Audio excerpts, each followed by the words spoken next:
Evening, ladies and gentlemen. Welcome back to the Crucible. I'm your host, Andrew Wilson. Tonight, we're going to do the third in our series, Through the Looking Glass. We're going to try to do 2 of these a month. I keep promising that we're going to, and we will get there. Jerry, he's in the background right now, exposing powerful lies, and he did come into this panel at gunpoint, said that he wanted on, and forced his way in, and I guess we're just going to have to let him come on. I think that that's okay. He's always been here for these, and we're going to let him on for this one too, of course. You'll be able to find this replay on Comfy Stream. You'll be able to also find it on Exposing Powerful Lies and Bazed Analyzer's channel. And I'll put the links down for both of those. The YouTube page is basically going to be staying for debates when it comes to replays. Not that we won't stream things like this on it. But the replays will be moved elsewhere. So that's kind of everything there. You'll find a lot more information in our community announcement tab. How is everybody tonight? Going to get this show rolling, right? We're going to get it rolling. Plus, one of the reasons that I'm going to keep all these awesome replays of trash talk extravaganzas and these other contents, other content over on Comfies, because I want you guys to go over there and subscribe so that you can get your hands on that content. And that way I can milk you for every freaking dime I possibly can, right? But I'm still going to keep on making that great content for you. We'll be right back with both of our peeps, and we're going to dive right in to Appalachian witches.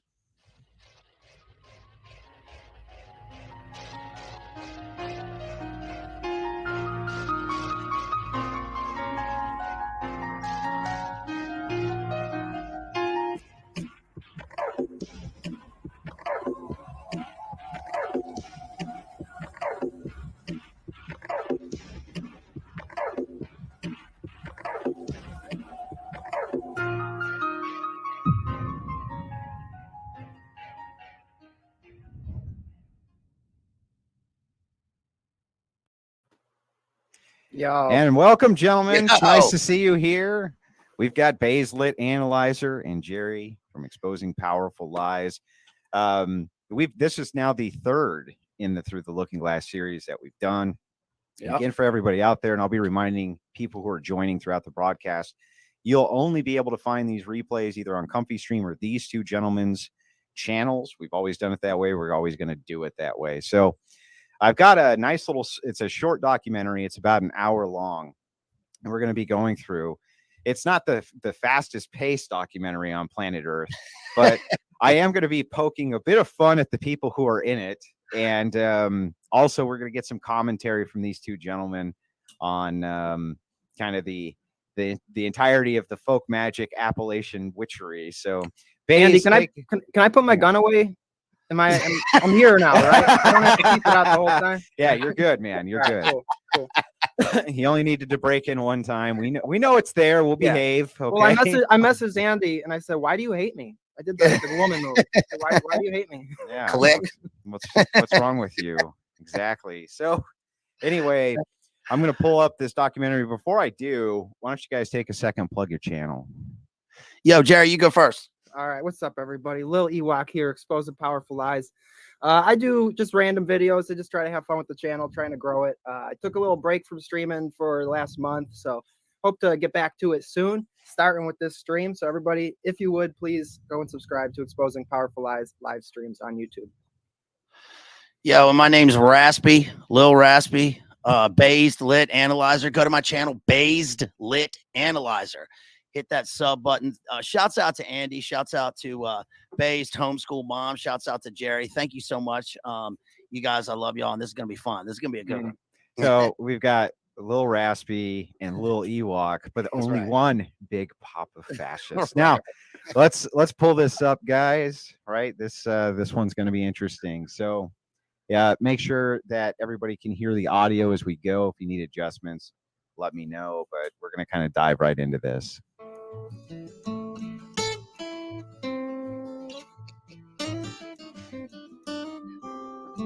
Boy, we're off to a riveting start. Yeah. Right. This is high octane stuff. You got to strap yourself in for this, okay? Henley, this is where you grew up, right? Yeah. This is my hometown. So Hi, the National Endowment for the Arts would like to He's awful drunk. I'll marry something.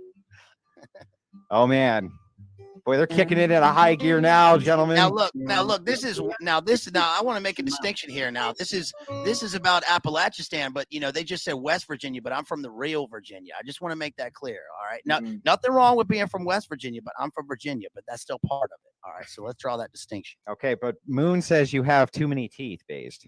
So I just Provo Kid says this is literally exhilarating, which is true. Well, Moon says that, but wait till you get to the Moon Doctor that we're going to hear about. Okay. Because one time, listen, I dropped they taught me how to put an iron nail right there in the dandelion, and then the Moon Doctor came across the holler, and then that's how I learned to cure the chickens. And then here comes a witch, and then what? They're just going to go on. So let's go. I feel like you already gave the entirety of this whole documentary away. Like that was probably one of the most high octane parts, and you just spoiled it. It's like giving away the secret to a Sixth Sense. You tell somebody before they go in the theater, you're like, oh yeah, and by the way, the main character's dead the whole time. You just like give away the whole plot. You know what I mean? Y'all, I can't. I left my Coca-Cola in the other room. I'll be right back. I can't watch this without the Coca-Cola.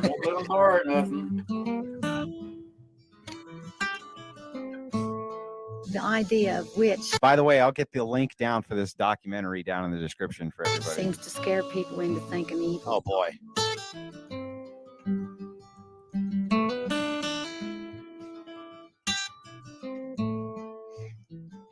Signs, cures, and witchery. The Appalachians are the oldest mountains in the world.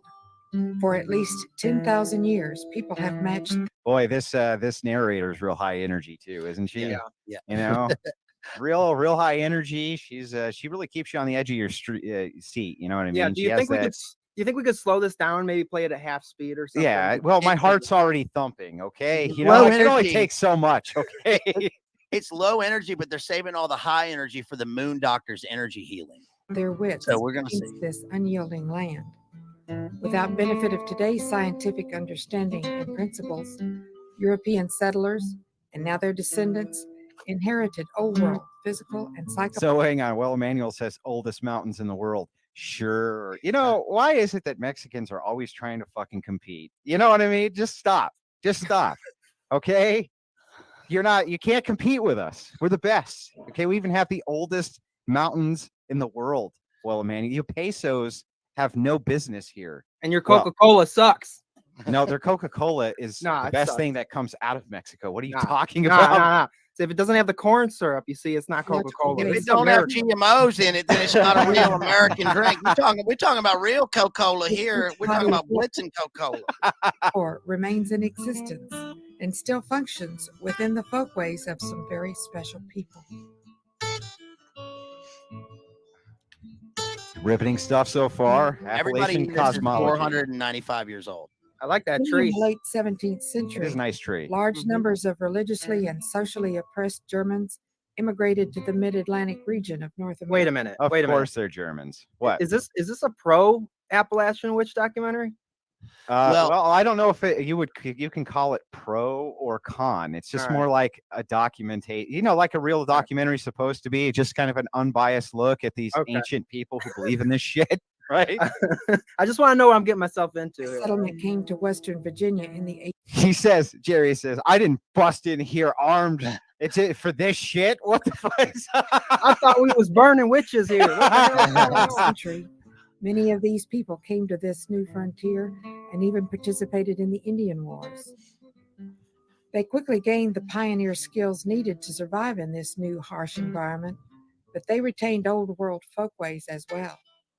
Their German ways remain particularly strong in some areas, and their old world folklore continues as a presence in their belief systems.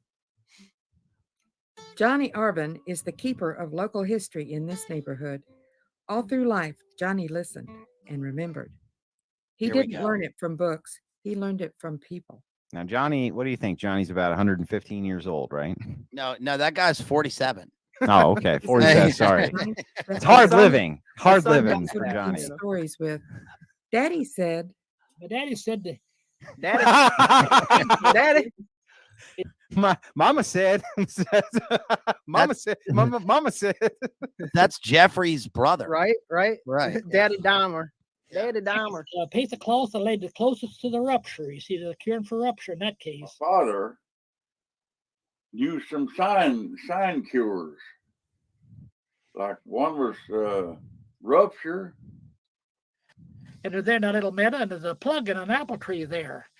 I said, Bill, what is that doing now? I'm going to pull out. Oh, I said, don't pull that out. I said, Dad put that there. I said, don't pull it out. And one old gentleman told me, oh, yes, he said, I know your dad. He said, I had a kid was ruptured one time. Is that English? Okay, Well, I you was gonna guys, say, you Yeah, guys he had a Appalachian kid. decoder I'll rings on. translate. He had a kidney ruptured one time. Daddy, pull that witch on down out that apple tree. Yeah, right hey, now. and by the way, screw off, Nikki. I see you in your fuck you city slickers comment here. I live way out in the boondocks, but somehow I'm still intelligible. Okay. And I have a deep love for Appalachia, the culture and the people, and the music too, the bluegrass. Yeah. Now this is pretty. This what they do get into here is pretty interesting because is. it's a. I mean, it is literally like this is like a cultural study sponsored by the National Endowment for the Arts or whatever. But they are going to talk about some pretty rare. I mean, even being from not from there, but from close to there, like a lot of this stuff I never heard of. And it's one thing they already brought up that's pretty interesting is they talk about the German influence, and I think that often gets lost in translation because when you think of like Appalachistan, you think of the Scots-Irish. And not the Germans were like 25% of the country in the Revolutionary War. There's a huge population. So a lot of the occult stuff they're going to talk about comes from the old country.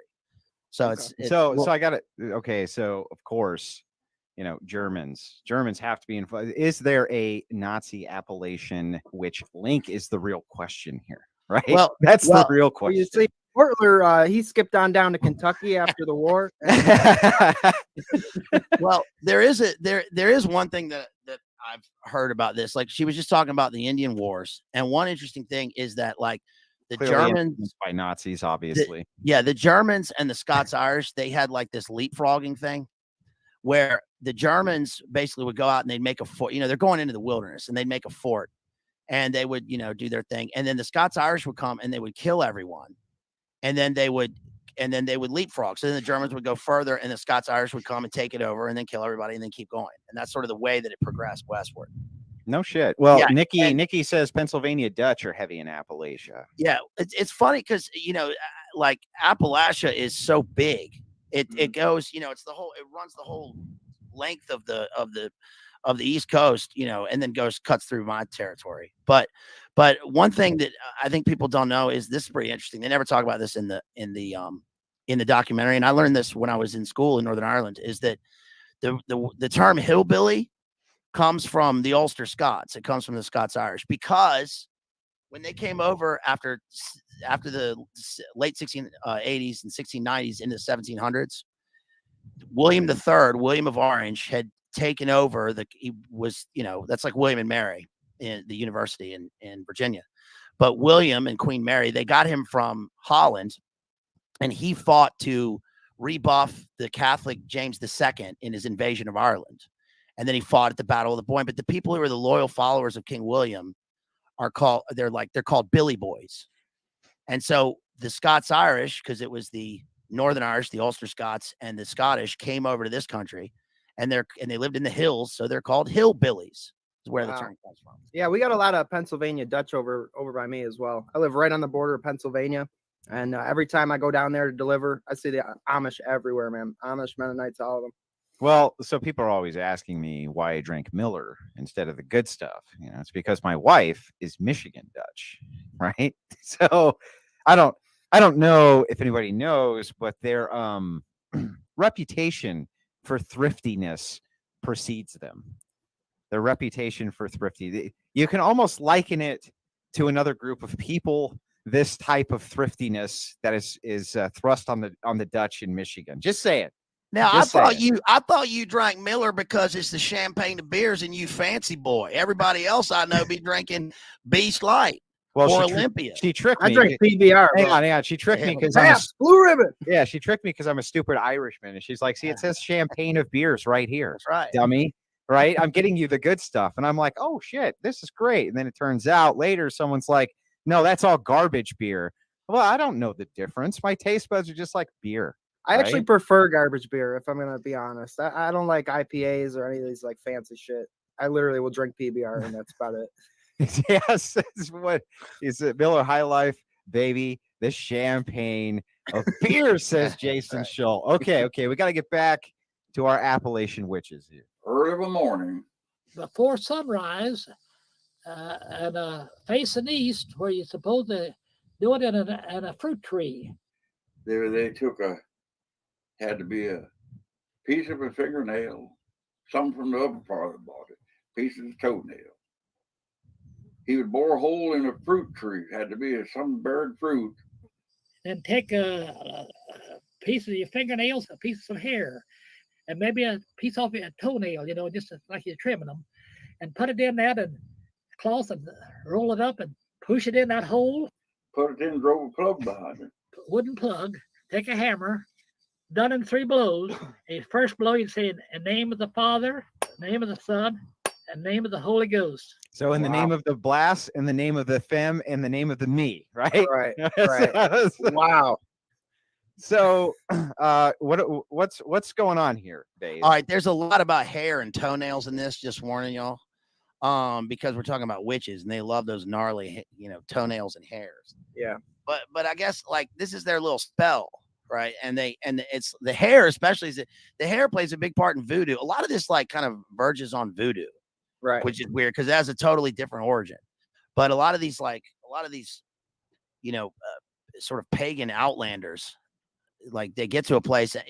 This is going to be different because like the voodoo thing, like in New Orleans, is mixed with it's Catholicism mixed with West Africa. This is like European Presbyterianism mixed with like Indian pagan magic. And this is sympathetic magic as well, using something to represent a person to try to get an effect for that person. Okay, sorry, I had to turn on the closed captioning for the elderly in our audience who were requesting. This is not going to be accurate. Okay, there's no way that's. So I'm just saying. Okay, for the impaired, we are we're like good to the handicapped and all that stuff, right? We're very politically correct here on the motherfucking Crucible. Now let's get back. There's a lot that they're going to talk about that that Jerry was just kind of mentioning that is like when you take people and you put them in the new world in the wilderness and they got to fend for themselves and there's not a person around for like 2,000 miles, and then like you fall on your axe and then some shaman comes along and heals them. I'm sure they started to mix that stuff. They're not talking about it. They're not tempered by anybody else. So you can kind of see how it progresses. But I mean, a lot of this is like natural remedies and stuff, like with poultices and herbs and roots and all that's great. Yeah. But when they start talking about toenails and hair and dowels and smack them in the name of the Father, the Son, that's maybe where we start to make the delineation between the sane and the insane, huh? And that's the problem without having the church. Anybody can just kind of run with the stuff and they can write your ticket. Don't talk to nobody. Yeah, this lady's wild. Now, this lady looks like a stereotypical witch. Am I wrong? You're not wrong. Okay. Said unto thee, get thee hence, Satan, for it. Like, I mean, Hansel and Gretel went in this chick's oven for sure. Right? I mean, that's how bad. Like, if I was going to tell that tale, I would bring her up and put her in the picture book to read the kids to scare them. Right? That I don't think I'm off base here. It is written, thou shalt worship thy Lord thy God, and him only shalt thou serve. Then you put their name, the name of the Father, Son, and Holy Ghost. You take your auger and go to the oak tree and bore a hole in the tree. Stick your ticket in there, and then take you an iron rod. Can I point out that there's a sound of water running right now for no particularly good reason that I can ascertain? She's filling her cauldron, dude. There's an H.P. Lovecraft like lizard man aquarium in the background, and she's got like a dream catcher with dirty clothes above her. Yeah, I'm waiting for it to be. And then you take the baby blood and then you stick it in where you augured the tree, right? And then you take the hair of the newt and the hammer. Put the iron rod in there and hit it. Why is there water running? I don't. Whoever does it, Do you know how long it takes to fill a cauldron? Dude? either fall, hurt yourself, or get hit, or something. She had a tree of the house. She called her pin tree. And she had a black cat she'd send across the hill to her other sister. She dried pins in that cherry tree. Whenever she wanted to bewitch someone, she put a pin in that tree. He never got mom, he never got dad, because they always carried a ticket. You can doctor somebody. Say, you doctor me here in my home. Okay. And they come in from outside and go to my kitchen, get a drink of water, and renews it. You have to do it again. So you don't know who it is. Every time someone comes, leaves, you have to doctor them. I wonder if she ever tried to bewitch that hair. Well, You know what I'm that's saying? well, Bewitch that hair into something that looks a little nicer. Say she's got a little baby. Little curling iron and action. spells Maybe. on that little baby. Okay. You come in from outside and I've doctored her baby.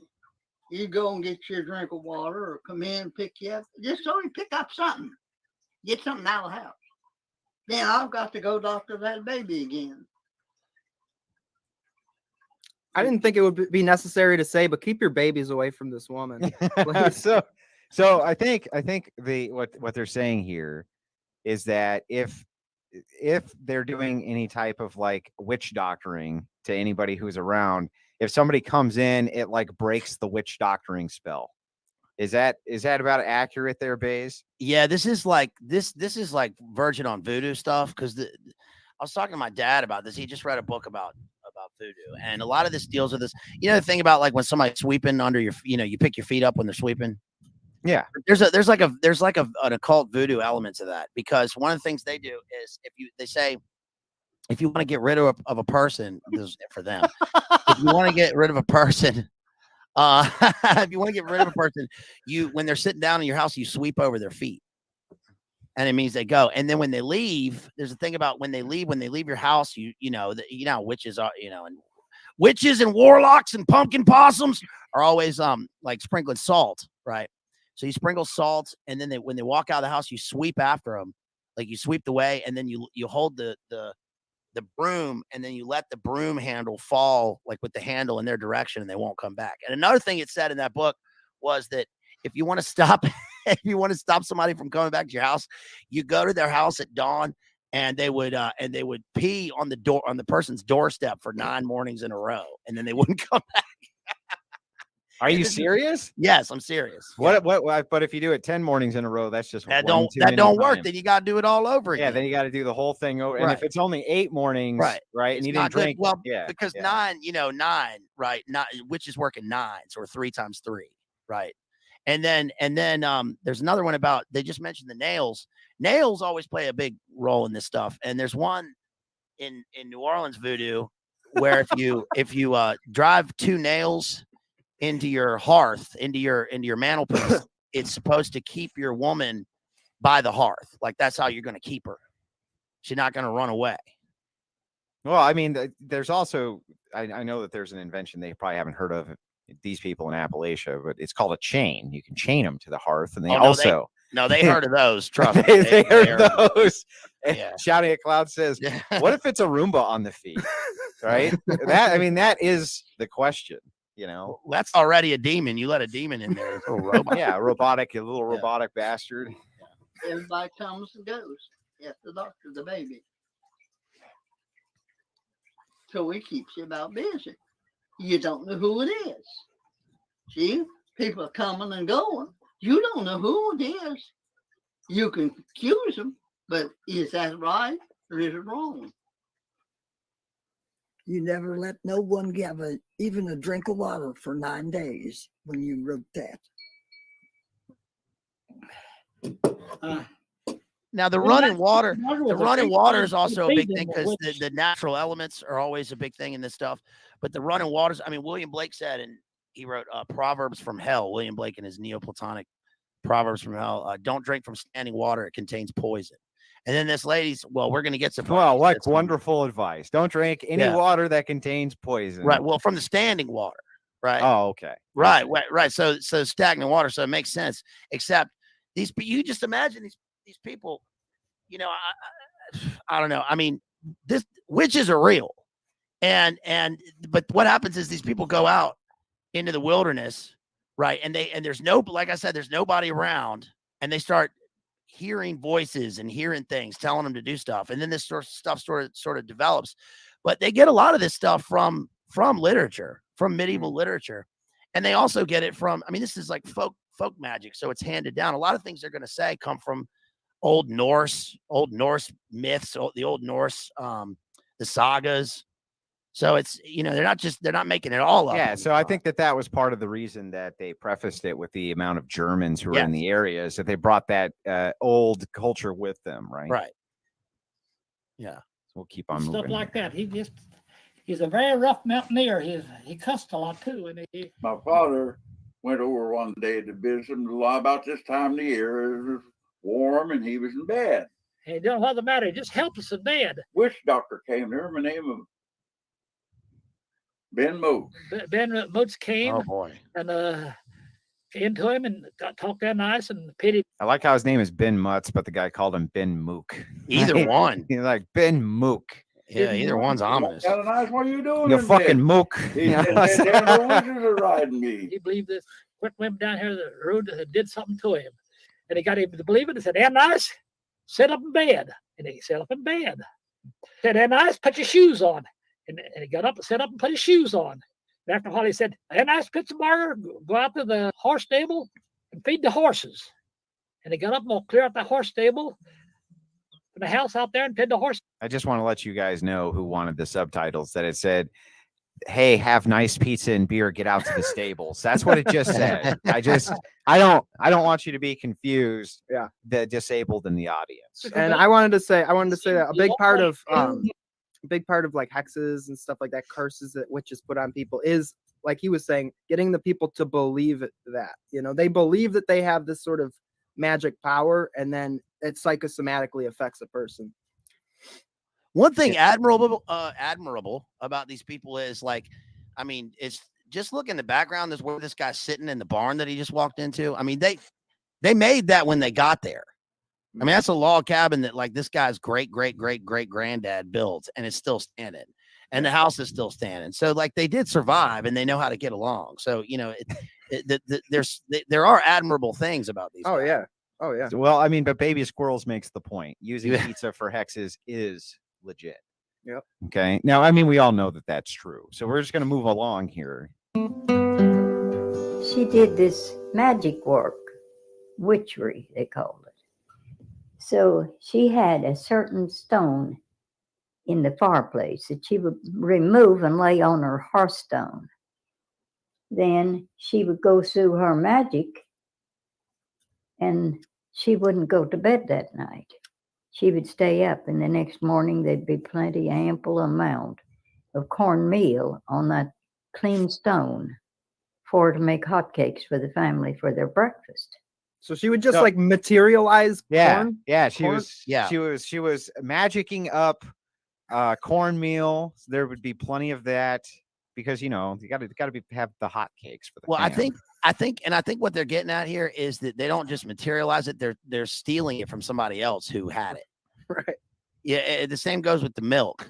You know, like the natural elements or things that are gotten from the earth or from animals. These witches go about, like, just stealing the stuff. At least they say. Yeah, so they say. So they're magicking up and materializing the cornbread, right? Yeah. So that they can make the hot cakes. Man, wouldn't they, like, if you could do that, wouldn't you do, like, materialize some steaks or something? Like some eggs? I mean, why wouldn't you materialize it all and sell it all? That's the real question. You know what I mean? You can have, like, the endless sack of cornmeal that you could just sell to all the, because, you know, hot cakes are a big deal there, I guess. You know, they got to be a big deal there. Her Aunt Eunie's husband had been an officer in the civil minor. He says it. Katie Cat says the stone summons the corn elf. Okay.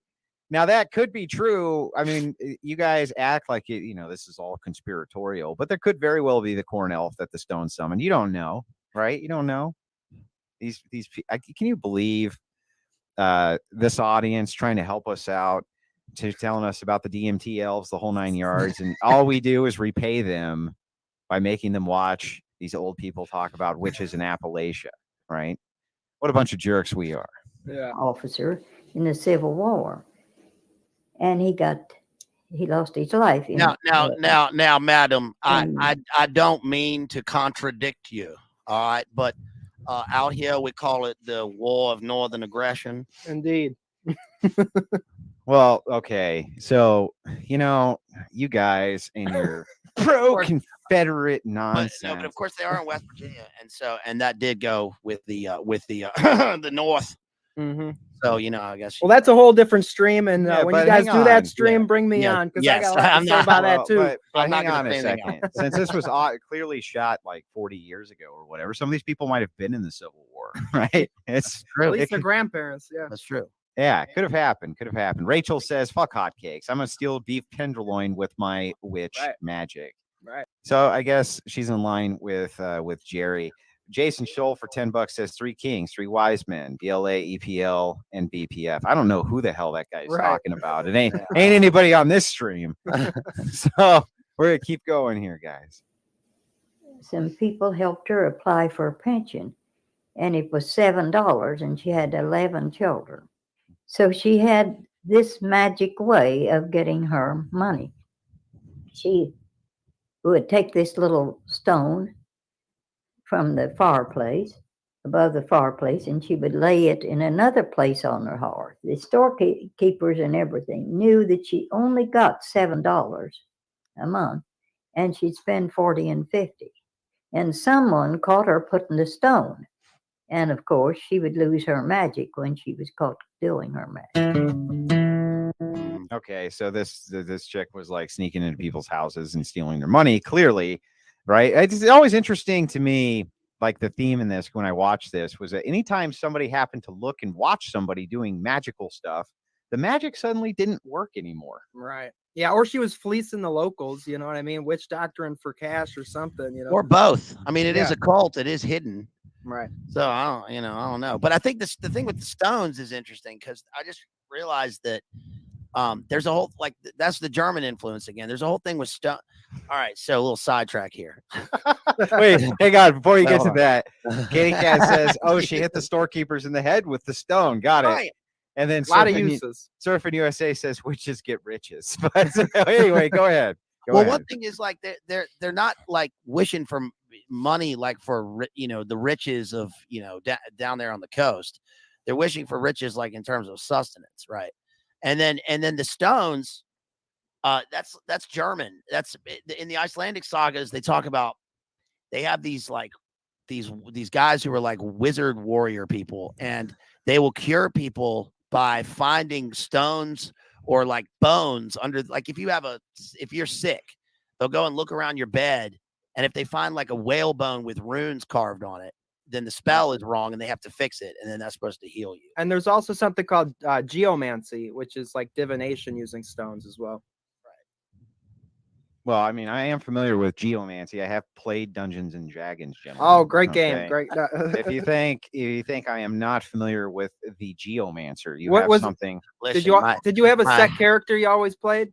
I was always the elder. First of all, I don't do any of that nerd shit. Listen, I'm the boys, Omega- okay. Hang on, I'm the Omega Chad. Of course, I've never played any dork shit ever in my life, including Dungeons and Dragons. Uh-huh. Now I'm going to play this video for 1d6 seconds. Go ahead. Listen, boys. My daddy was a dungeon master for the whole town.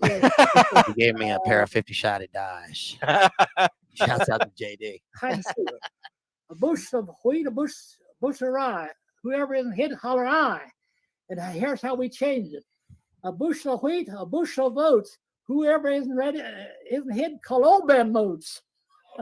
Boy, he's just See how we tickling. changed it? See how the children had in their mind? Yeah, see how they changed it. This guy really just Several tickled old himself, times. didn't he? He just really tickled himself with his own little joke there. He was pretty proud of himself.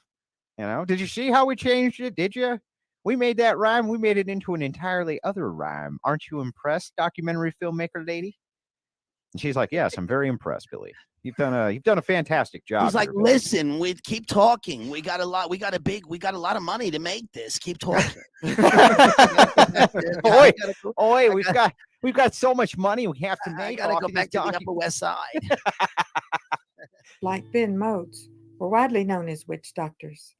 They were called on to break spells thought to be put on people by witches. One woman had a child that they thought was bewitched. They called him, and he told them, now be somebody come there that week and want beet seed, and they wasn't let him have none. They let him have that beet seed, and the patient died.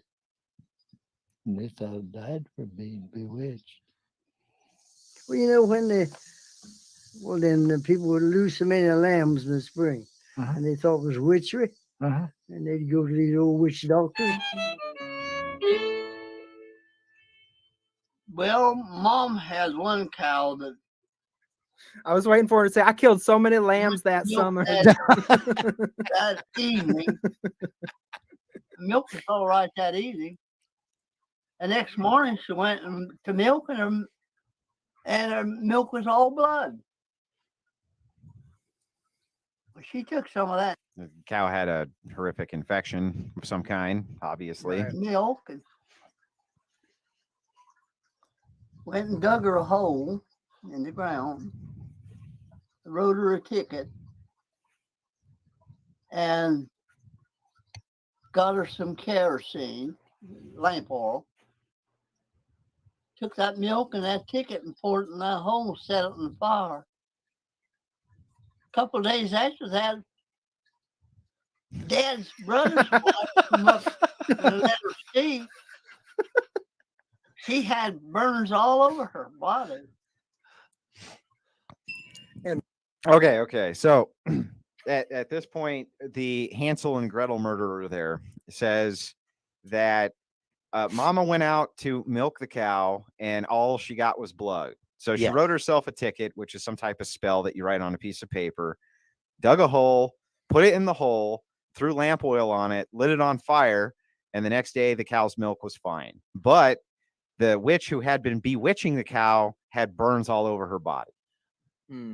Yeah. Now there is something to be said about witches and milk and blood. Like that's a common thing it's a common sign in terms of like when these people, and that was with the Puritans too. Right. You know, that they would milk like it's obviously a bad sign when you're milking the cow and blood comes out. Yeah, as is burying things as well. That's a common thing with Right. casting spells, is because the idea is basically that you focus all your intention on something, right? A lot of times they'll fill like mason jar with something, and they'll bury it, and they forget about it, and that's considered sending it out into the world, and you're not supposed to think about it anymore. Shield Very Labs common. right there says, when are they going to come up with the Babylon? Some talking about the Babylon workings, but interestingly, they do talk about the Goetia in this, sort of in the periphery. So it's interesting. Clearly, they just had a strawberry milk cow. Oh no, dude.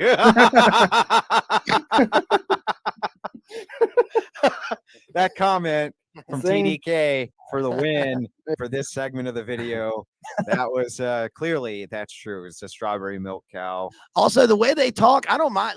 Listen now, I'm going to defend some of my sort of people out there on the periphery. I don't mind the way they talk here. Now, y'all stop getting on the way they talk, because these people are authentic people now. All right.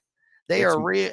They are real. But in all seriousness, the reason they talk like that, the reason they say things like "arn," is because that's the Scots Irish. The Scotch Irish, they say "arn."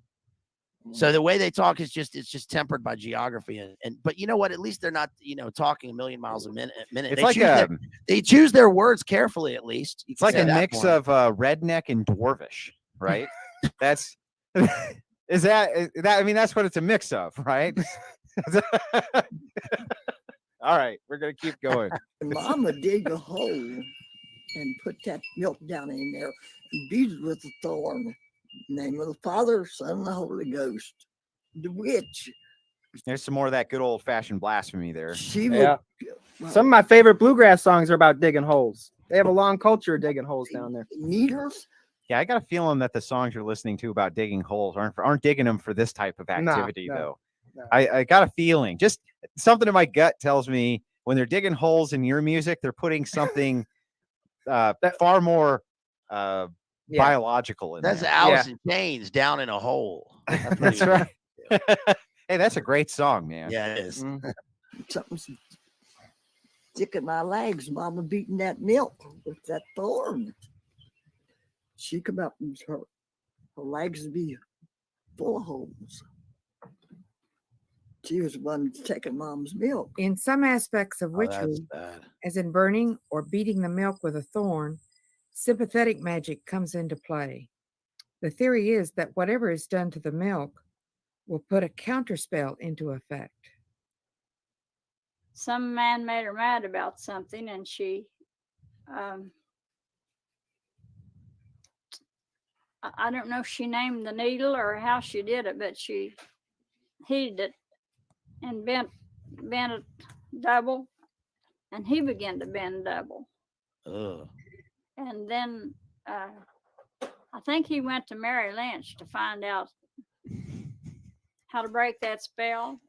I'm not sure which. Oh no. Oh no, nailed it. Nailed it.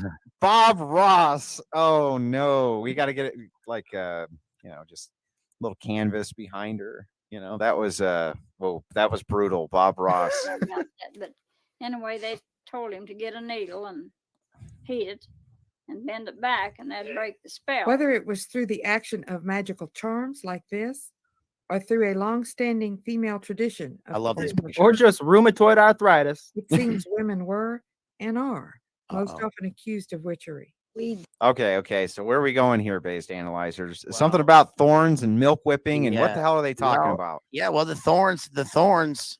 I mean, the thorn is often used as a symbol, right? It's a symbol in terms of like the natural witchery stuff, sympathetic magic. It's used as a metaphor in all kinds of literature. But what they're saying is that when you're like trying to create something, manifest something, is taken from someone else, right? So when you beat the milk, like the legs of the mother is full of holes. So the whole, like, it's been taken from her blood. Does that make sense? Yeah. So like, I don't know. What surprised me maybe the most about this documentary was not that witches materialize things, but that they're like sneaky magic thieves. They're just always stealing from other people using witchery, basically. Well, they are, but the thing is that, like, the people they're talking about aren't living in like a packed city. I mean, I think it's important to keep this in mind. Like, I forget this when I'm watching this, that like they're not living in like a packed city where other people are seeing their deeds or like seeing them steal stuff. There's nobody around.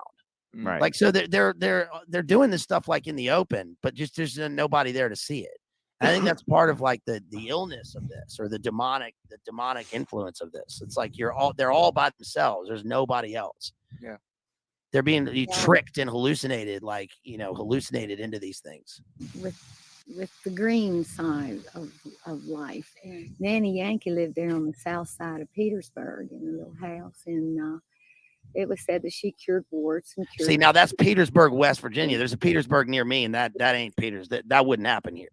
Now she says that this lady cured warts and cured this and cured that. There's a lot of folk remedies for that type of stuff that work really well. One that I'm aware of that my mom swore by, that her mom taught her, was the hottest habanero possible, and you put it on a wart, and then you cover it with a bandage, and you kind of rinse and repeat for a few days, and it burns it off. Yeah. You can do that with banana peels. You can do that with garlic. I've actually burned off warts on my foot, planter's warts, with garlic. Just duct tape. You can do it with a hot Bowie knife. No, don't. You can't. Maybe. I don't know. you just gotta make sure it's real quick, right? Yeah, it's just real the quick. chunk out of your leg. It gets rid of the wart and sterilizes all at the same time. Cured people of diseases, and they called her a witch. But see, that to me is not the way you should look at it. She was a healer. Maybe some people call that a witch. What's up with this camera angle, dude? Yeah. My old cousin Ruth Lance, she did. I mean, she delivered a lot of babies, set a lot of broken bones, mixed up a lot of medicine. Mary Lynch. Well, nothing wrong with that part.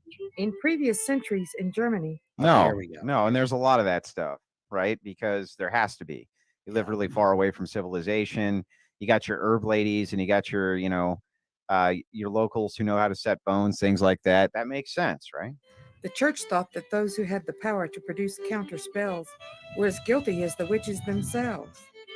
The debate continues. Is all magic and sorcery harmful or bad? Yes. In the old world, especially in Germanic countries, witches were typically women. Up to 90% of the accused witches in Germany during the Inquisition were women. They were generally thought by men. Okay, now I have a theory about this.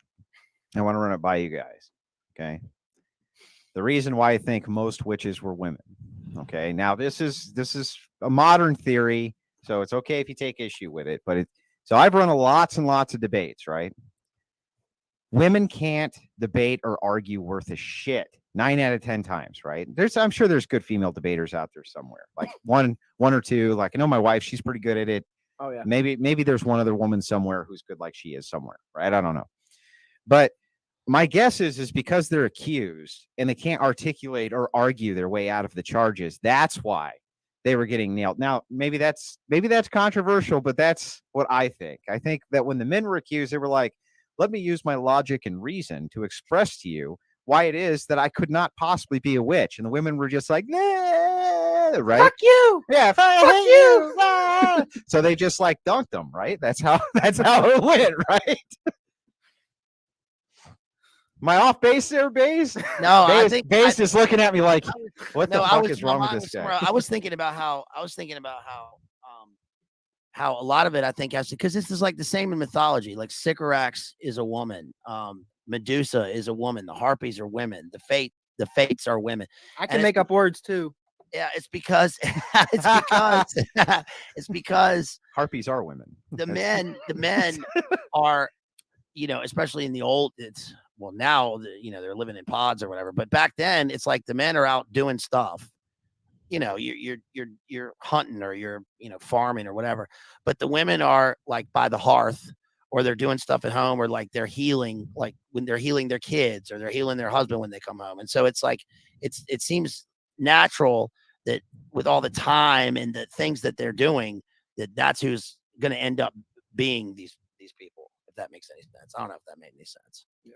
No, it makes total sense. I just think that my theory's better. I just to have entered into pacts with the devil.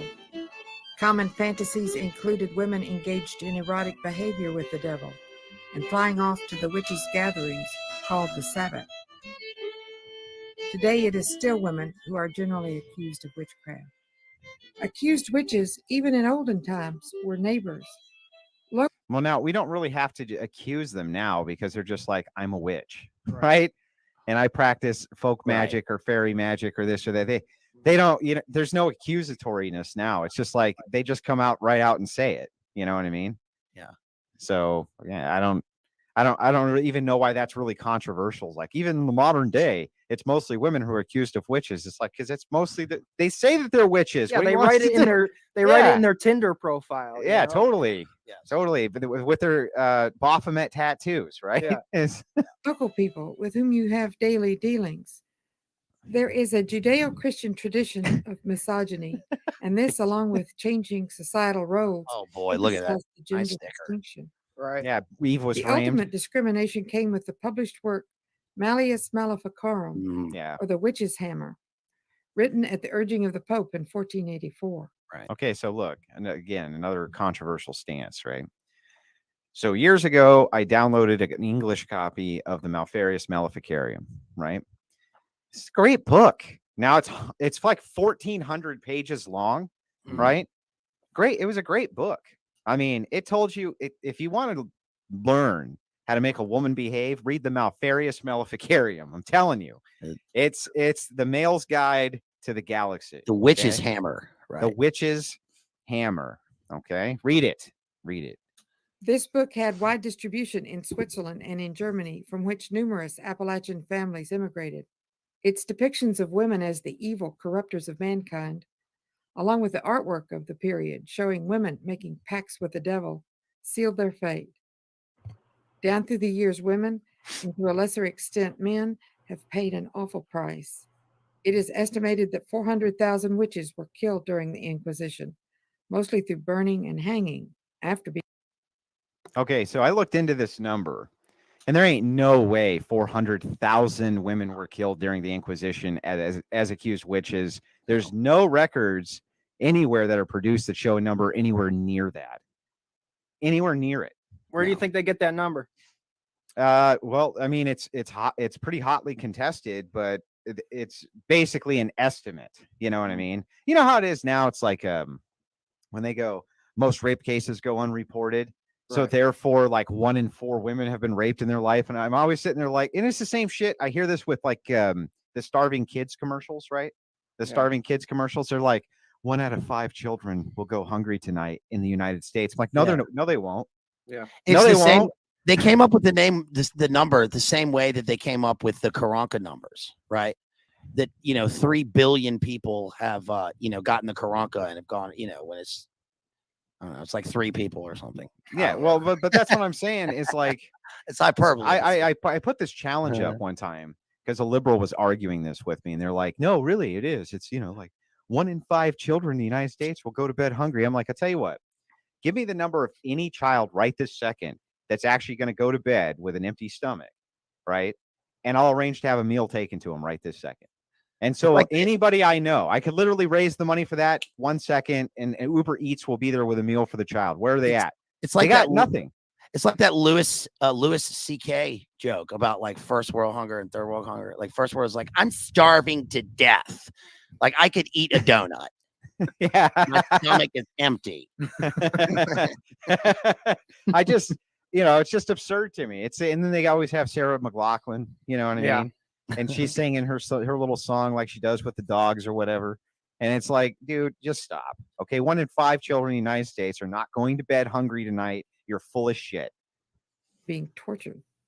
A lot of time is a woman that oftentimes a witch. Of course, a man can be too, But I believe women is accused more of being witches around here than men.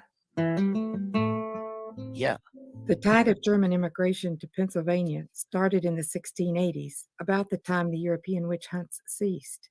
People arrived in Philadelphia, and by the 1730s, they were spreading west and south on the Great Wagon Road.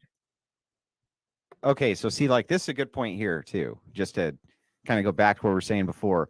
When my little shits don't eat dinner, I send them to bed hungry. So I don't even think that the commercials even take that into account, that you might be like, hey, look, no dinner for you because you're a little jerk, right?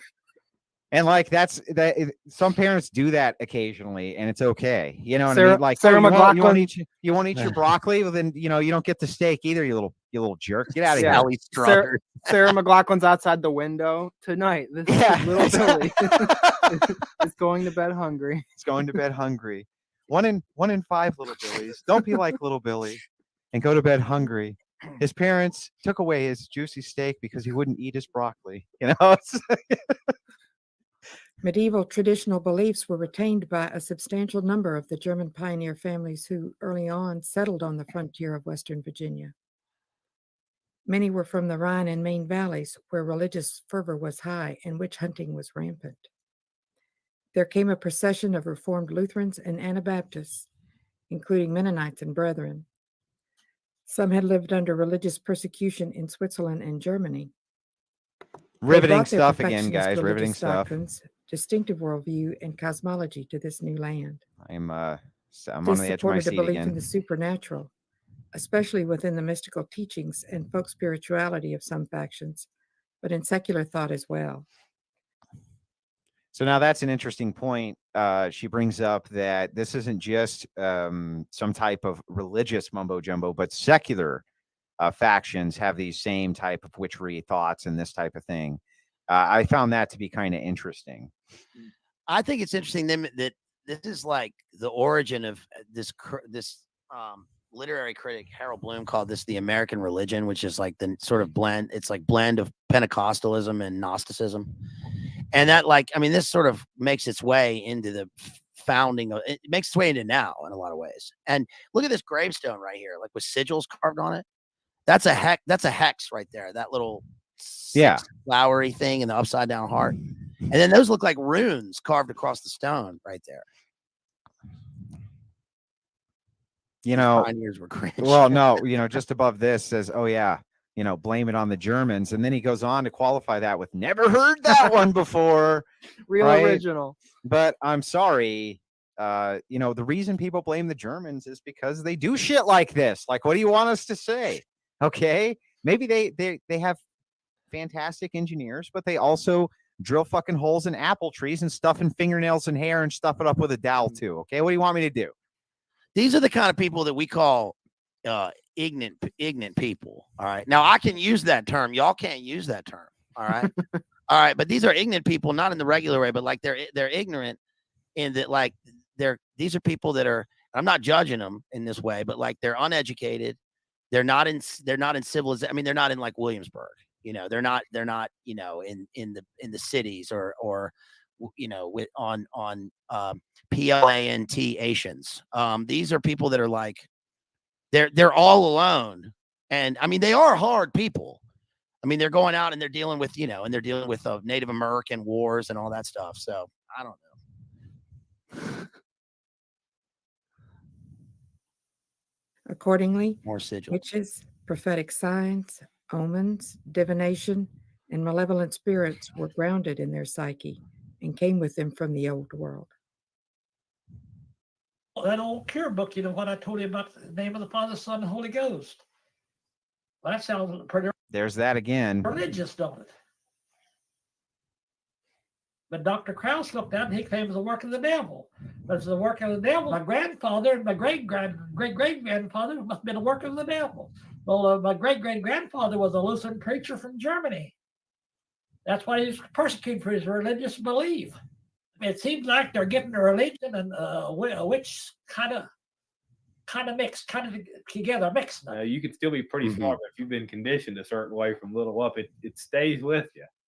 What happens when you're young has a lot of bearing on you later in life. Oh, gee, how profound. What happens when you're young has an odd bearing on you for the rest of your life. No shit. It does it? Well, we appreciate you, Mr. Mitchell, enlightening all of us to that fact. I was not aware of it before you told me. We went to church every Sunday. And they had One guy in the chat said Appalachia is mainly Irish and English. It's not English. The English, again, we're down in the coast. It's mainly Scots, Irish, and German. So they are right about that in this. on Wednesday. Yeah. So shut up, chat. Always No. It's amazing how these people are talking about going to church, but they must have missed the there. part, Yeah, like where it condemns sorcery and witchcraft Mhm. in the Bible. Well, they were probably swapping spell books at church, man. It's- Let's go. Debbie is a person who has kept to the old ways all of her life. That's not good. Debbie doctors for witches, meaning she uses methods she sees as being sanctioned by the Bible to remove and reverse spells she feels are put on her and her family by other people. She learned it from old people, her ancestors, including her Swiss and German foreparents. They always done it. Now, how could this lady have ever learned anything from an old person, right? she looks like she's just minutes away from the curtains being drawn permanently, right? I don't know. I mean, this lady has to have been old for most of her life, right? I mean, that's how old she is. Ever since I remembered any of them, they all done it. So we just come down from. That's how us younger know. She's even doing the lip licking thing. You know how they have to do that? They have to wet their lips so that they can talk. The way it's shot and the running Yes. water, it looks like she's washing her feet as she's talking. Yeah. to somebody. Yeah, she's like looking up and she's doing the and then the lip licking and then the lick the lip again. It's They had to keep pausing it. my teeth in there. And keeps- she looks like one of those chicks too. By the way, guys, I mean I know that this is mean, but the ones who like have the old people have the permanent look of horror on their face. You know what I mean? Exactly. No, there's That's exactly what's going on. It's just a permanent look of horror. I The love old the man I horror. love the like pictures of the old photographs. Norm Macdonald has a good bit about that. He's like now he's like in 50 years, like you'll tell your grandkids, like, do you want to see a picture of me from every single moment of my life ever? But like 100 years ago, like there was one picture, right? And the one picture was of like your great granddad, and he was like this. And it was like he had to stand there for 7 hours, and he was in a hurry because he had to get back and slop the hogs. Right. Right. But I mean, I just love the, it just cracks me up. I Yeah, don't know why. the people who made this were like, look, do we need to take the cameras down there? No, we're just gonna hook up an old Polaroid and run a video through it. It'll be fitting. Think of the money we're gonna make. Yeah, this is definitely much. Larry David's best work, I think, for sure. Yeah. How do we make them look crazy?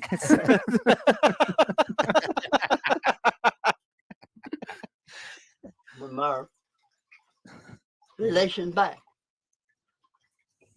And if you don't believe in it, you ain't believing the Bible.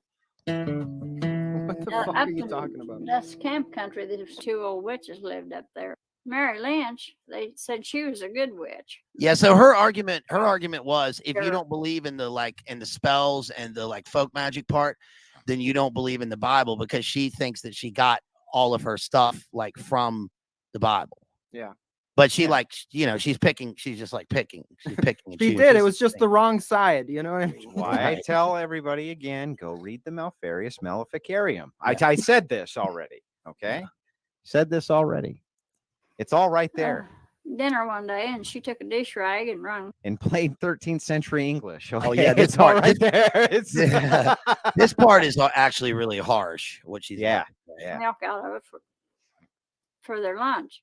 And Dad worked way up the Rich Mountain there. And he said that there's a woman cooked. And they never had no cow, but she always had milk.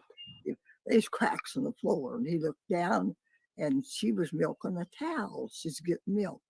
One day, come out there, and she's sitting out there. She's milking the towel, like she's milking the cow, and said you had a bucket full of milk just around that towel. So see, that made Mr. Pitzenbarger more than ever believe in this witch business. And her name was Eunice Connard. At that time, she was about 100 years old, but she lived to be 114 before. Of course she did. Of course she did. I think everybody in this flick has lived to be about 100 years old so far. She died. I remember of seeing that old lady just very dimly. And the picture I have of her sitting on a little old porch on the side of their house with a bonnet on her head and her eyes closed, just sitting there.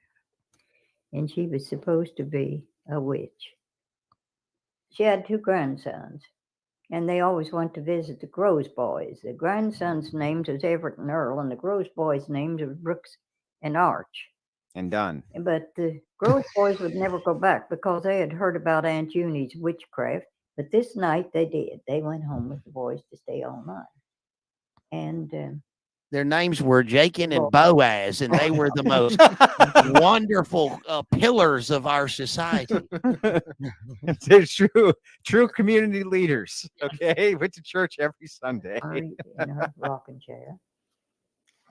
Ethel came in, the granddaughter Ethel, and she said, "Granny, we don't have no milk for supper." And she said, "Mm-hmm."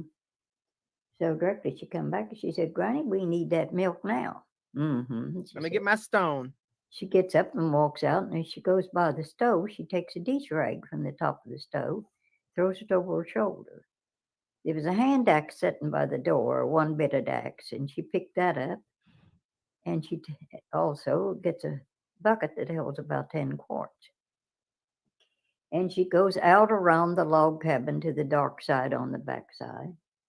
And she puts that dishcloth across the end of the log. And with a good hefty swing, she puts that axe into that dishcloth. And after that, she twisted the dishcloth and set the bucket down under it, squatted down, put her knees down on the ground, so she was. Where is this going, dude? Yeah, you'll see. You'll see. And Arch Crows was watching her. He had followed her.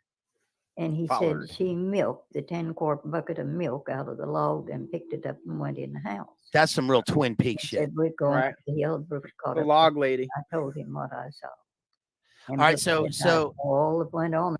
So if people are watching this, they're like, what is this lady talking about? She's talking about how she didn't have any milk, right? She didn't have the cow, and like her kids had nothing to eat. So she took a dish rag and she walked around to the dark side of the barn and she wrapped it around an axe handle and she milked an axe handle like as if it were an udder and collected the milk into the bucket. So the witch is like stealing the milk from somebody else's bucket through air. When it said she squatted over the bucket, I was expecting it to take a whole different turn. Yeah. Well, I mean, and then she squeezed the dish rag right into their mouth, so they drank the milk right from the dish rag. okay, so the thing is what shocked me is that this is a common practice that apparently has been documented for hundreds and hundreds of years, where they will milk a post. Right. And basically they're stealing a cow's milk somehow through the post. Never heard that madness before. Yeah. That You know what to I me mean? sounds just like sort of the trickery that a lot of these witch people will do. Like maybe they soak the rag beforehand or something and do a little trick to make it look like it's going on. I don't know. Yeah, That's it just is, what it seems to me. It is some freaky shit. Now there was a comment. Okay, you guys got it said 2 girls, 1 rag. Okay. All right. I mean, kinda. All right, we're gonna keep going here. In the house, and I saw just what you saw in there. You just got to see her milk the dish rag more than I got to see. But boy, I'm glad we didn't stay for supper. And they never did go back anymore. They stayed away from there. Well, good. A European I wouldn't want to drink no axe milk. Right. shows a witch milking an axe handle. Like milking a dish towel, it stems from an ancient belief that a witch can steal the milk from another person's cow through sorcery. There was a woman. Okay, so I've noticed this trend, right? Like, I mean, I guess milk must have really been a central staple of people's lives for, an awful long time, because there's a whole lot of these witch spells that are centered around how to steal a cow's milk from your neighbor. You know what I mean? Yeah. Woman come from the head of Booger Hole to buy a hand axe handle. Booger Hole. Yeah. And she asked for a drink of water. She stood right there. And I had a tin cup of sand and water buckets on the table. I just lifted her up a tin full of water, rest to her, and I think she drank it dry. And she bought that handle. Genus was there. And she paid Genus for this handle and took that handle and just walked off and never said another word to me, him, to nobody. And you couldn't make butter with this milk. You had to milk them cows. They'd pretty near go dry, and they was sucking young calves, but the milk was going someplace else. Mm-hmm. Witches. I had this. So what's she saying there, Baze? She's saying, okay, there's that scene in the movie The Witch, which is pretty accurate as far as this stuff goes. Yeah. And what happens is the daughter gets sent out to milk the cow. Rachel, they would just steal almond milk from the neighbors. Yeah. The lactose intolerant witches stole the almonds off the trees. Somebody said, why didn't they just make soybean milk? But like these people, you talk about witchery. Right. These people would have a fit if they a soybean. Right. No, but she milks the is and like the blood comes out, and that's like the first sign in the movie when they've been witched. And then later the witch like lands on the barn and is actually like the milk is. So in other words, what it's saying is like they're saying that like if you steal the milk and you get the milk, it's going to be the blood of a person or someone else, because there's a equilibrium thing. Like you take from something and then you give to somebody else in terms of like witchcraft. You're taking something from yourself. She was also talking about how people were milking the cows and it was like going in the bucket, but then they'd look and there was no milk in there. So it was going somewhere else. Yeah. That's the person who actually had the milk. Yeah. Right. And it's being transported through sorcery to this other person's butt. And Lady Macbeth, I mean, to bring up Shakespeare, sorry. Typical. Yeah, Lady Macbeth brings this up when she says to So milk is smart, Bates. milk Yeah. He's so I read smart. Look at how Shakespeare. smart he is. I've read Shakespeare. You guys ever hear of Shakespeare before? Yeah. Not to name drop or anything, Right, guys.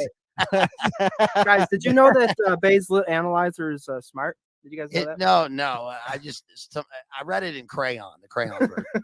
So no, the pop-up edition, Macbeth. Right. Yeah. But like milk is like a potent element, right? And so Lady Macbeth tells Macbeth at one point that he's too full of the milk of human kindness. And then in another part, when she does her big soliloquy at the beginning of the play, she talks about she would rather than break her oath to her husband, she would take her pluck the nipple from the child's boneless gums and dash the brains out.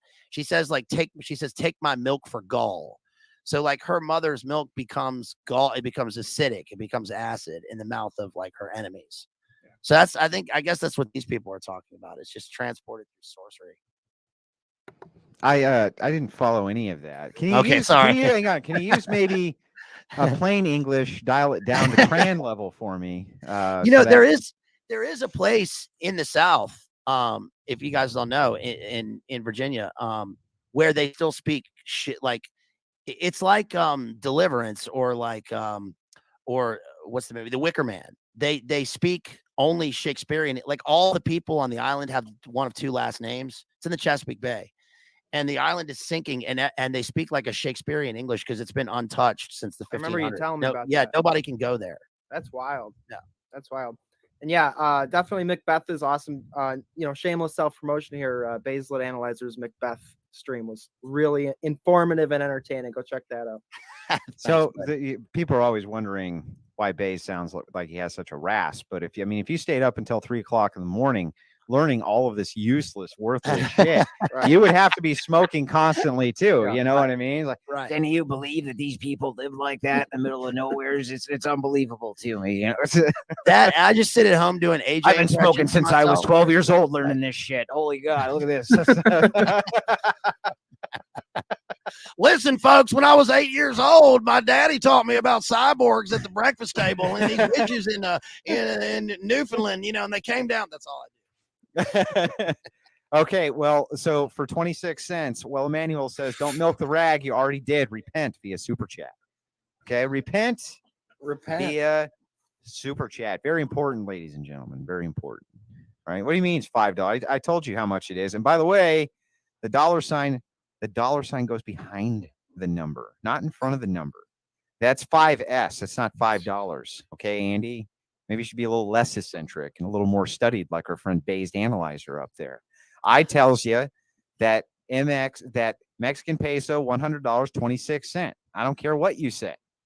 Don't care what you say. It's 26 cents. So hot it was red all over, and I put that milk in a iron kettle, set it on there, and it was red hot. And I put a 50-cent piece of money in the bottom of that kettle, and it says, "In God we trust." And I let it get as hot as I thought it could get, and I just upended that milk right there in that kettle, and that milk just went all over this place. Well, yeah, you put a freaking red hot, iron into a thing of milk. Pop till there wasn't a drop of nothing in this kettle. Well, she put the milk up there, right? She got it hot as can be, and it exploded all over the kitchen. Imagine that. But I think what her point here is none of that, but we're going to let Bazed Lit Analyzer once again break it down for the less astute. I think there are two. I don't know why I know this. I think there are two things. One was the 50. See, I knew he would know it. I knew he would know it. 50-cent piece, was it silver? Right. And whatever she's doing here, silver is antibacterial. What is it? Antibacterial silver? Like germs don't live on it. Yeah. And the other thing is like there's the superstition with coins. It's like the heads of the coin, because it says "In God We Trust" on it. And then that like in Thailand, you can't. The money has the picture of the king on it, and if you drop the money or step on the money, then you can get arrested. It's a like a felony in whatever that is in Thailand. They probably for some reason in Thailand, I don't think people are dropping money very often Right. or stepping on it, let alone stepping on it, right? Because there probably isn't that much of it. Just saying, just saying. I don't think there's a whole lot of people who have coins leaping out of their pockets in Thailand. Yeah, in Thailand, if you are charged with a felony, they revoke your privileges to diddle little boys for like a couple weeks. Oh something boy. like that. Yeah, well, that's what I'm told. The Anyway, On this stove, and that night the cows come in with milk in their sacks. they broke the The spell. cows was given milk, and I had bought a bread pan down at a store, and I was to take butter and pay for that bread pan to bake in there with, and she was selling her butter to the same. Okay, so I can't tell if that's a hairnet or if she has a mask on. I don't know what that is. Yeah, it's weird. I was thinking the same thing. That it looks like a hairnet, and but you can't tell if it's a mask, like her face is a mask. And that's interesting because they bring up later something about like removing the mask, like the devil removes your mask. It literally looks like her, she could pop it off and there'd be a robot right there, like one of those types of scenes. Like in Westworld. Yeah, it looks like she's wearing a mask of her own face. And some way or another, they wanted me to finish bringing butter to them after I paid for my pan. But now, when that was done, the cows come back to giving their milk. But now I quit selling butter. I was afraid to. For people was afraid of them. They absolutely, I believe, that they made children sick. They had the power, almost as much power as the Heavenly Father. Blasphemy. That's a hell of a claim to make, but she Right. seems to be really scared of them witches. Yeah. She's claiming that they're making all the kids sick. I mean, it's just like a lot of bitter old women around. They really think that women are just walking around like, I just got to make these little bastards sick, let them die. And then I got to steal the milk from the neighbor over there, to hell with those people. Like these are, if any of this was actually true, these would be some really twisted up people, man. Yeah.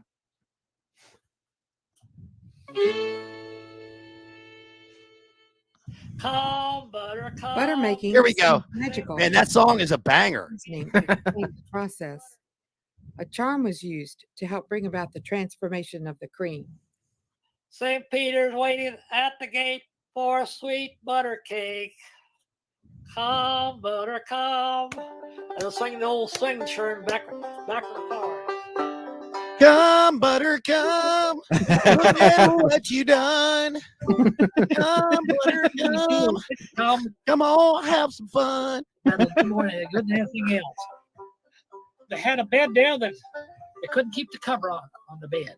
It'd come off. Now, Bazed, for those of you in the audience who don't know, Bazed watched this documentary about 35 times just so that when the banjo part came up, he could sing in key just like that. He did that. Okay. Yeah, that was good, man. You got some pipes. Be up there in bed and something come pull the cover off of you.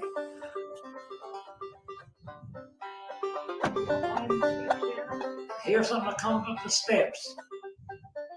After a little bit, the cover would come off the bed. And they said pull it under the bed too.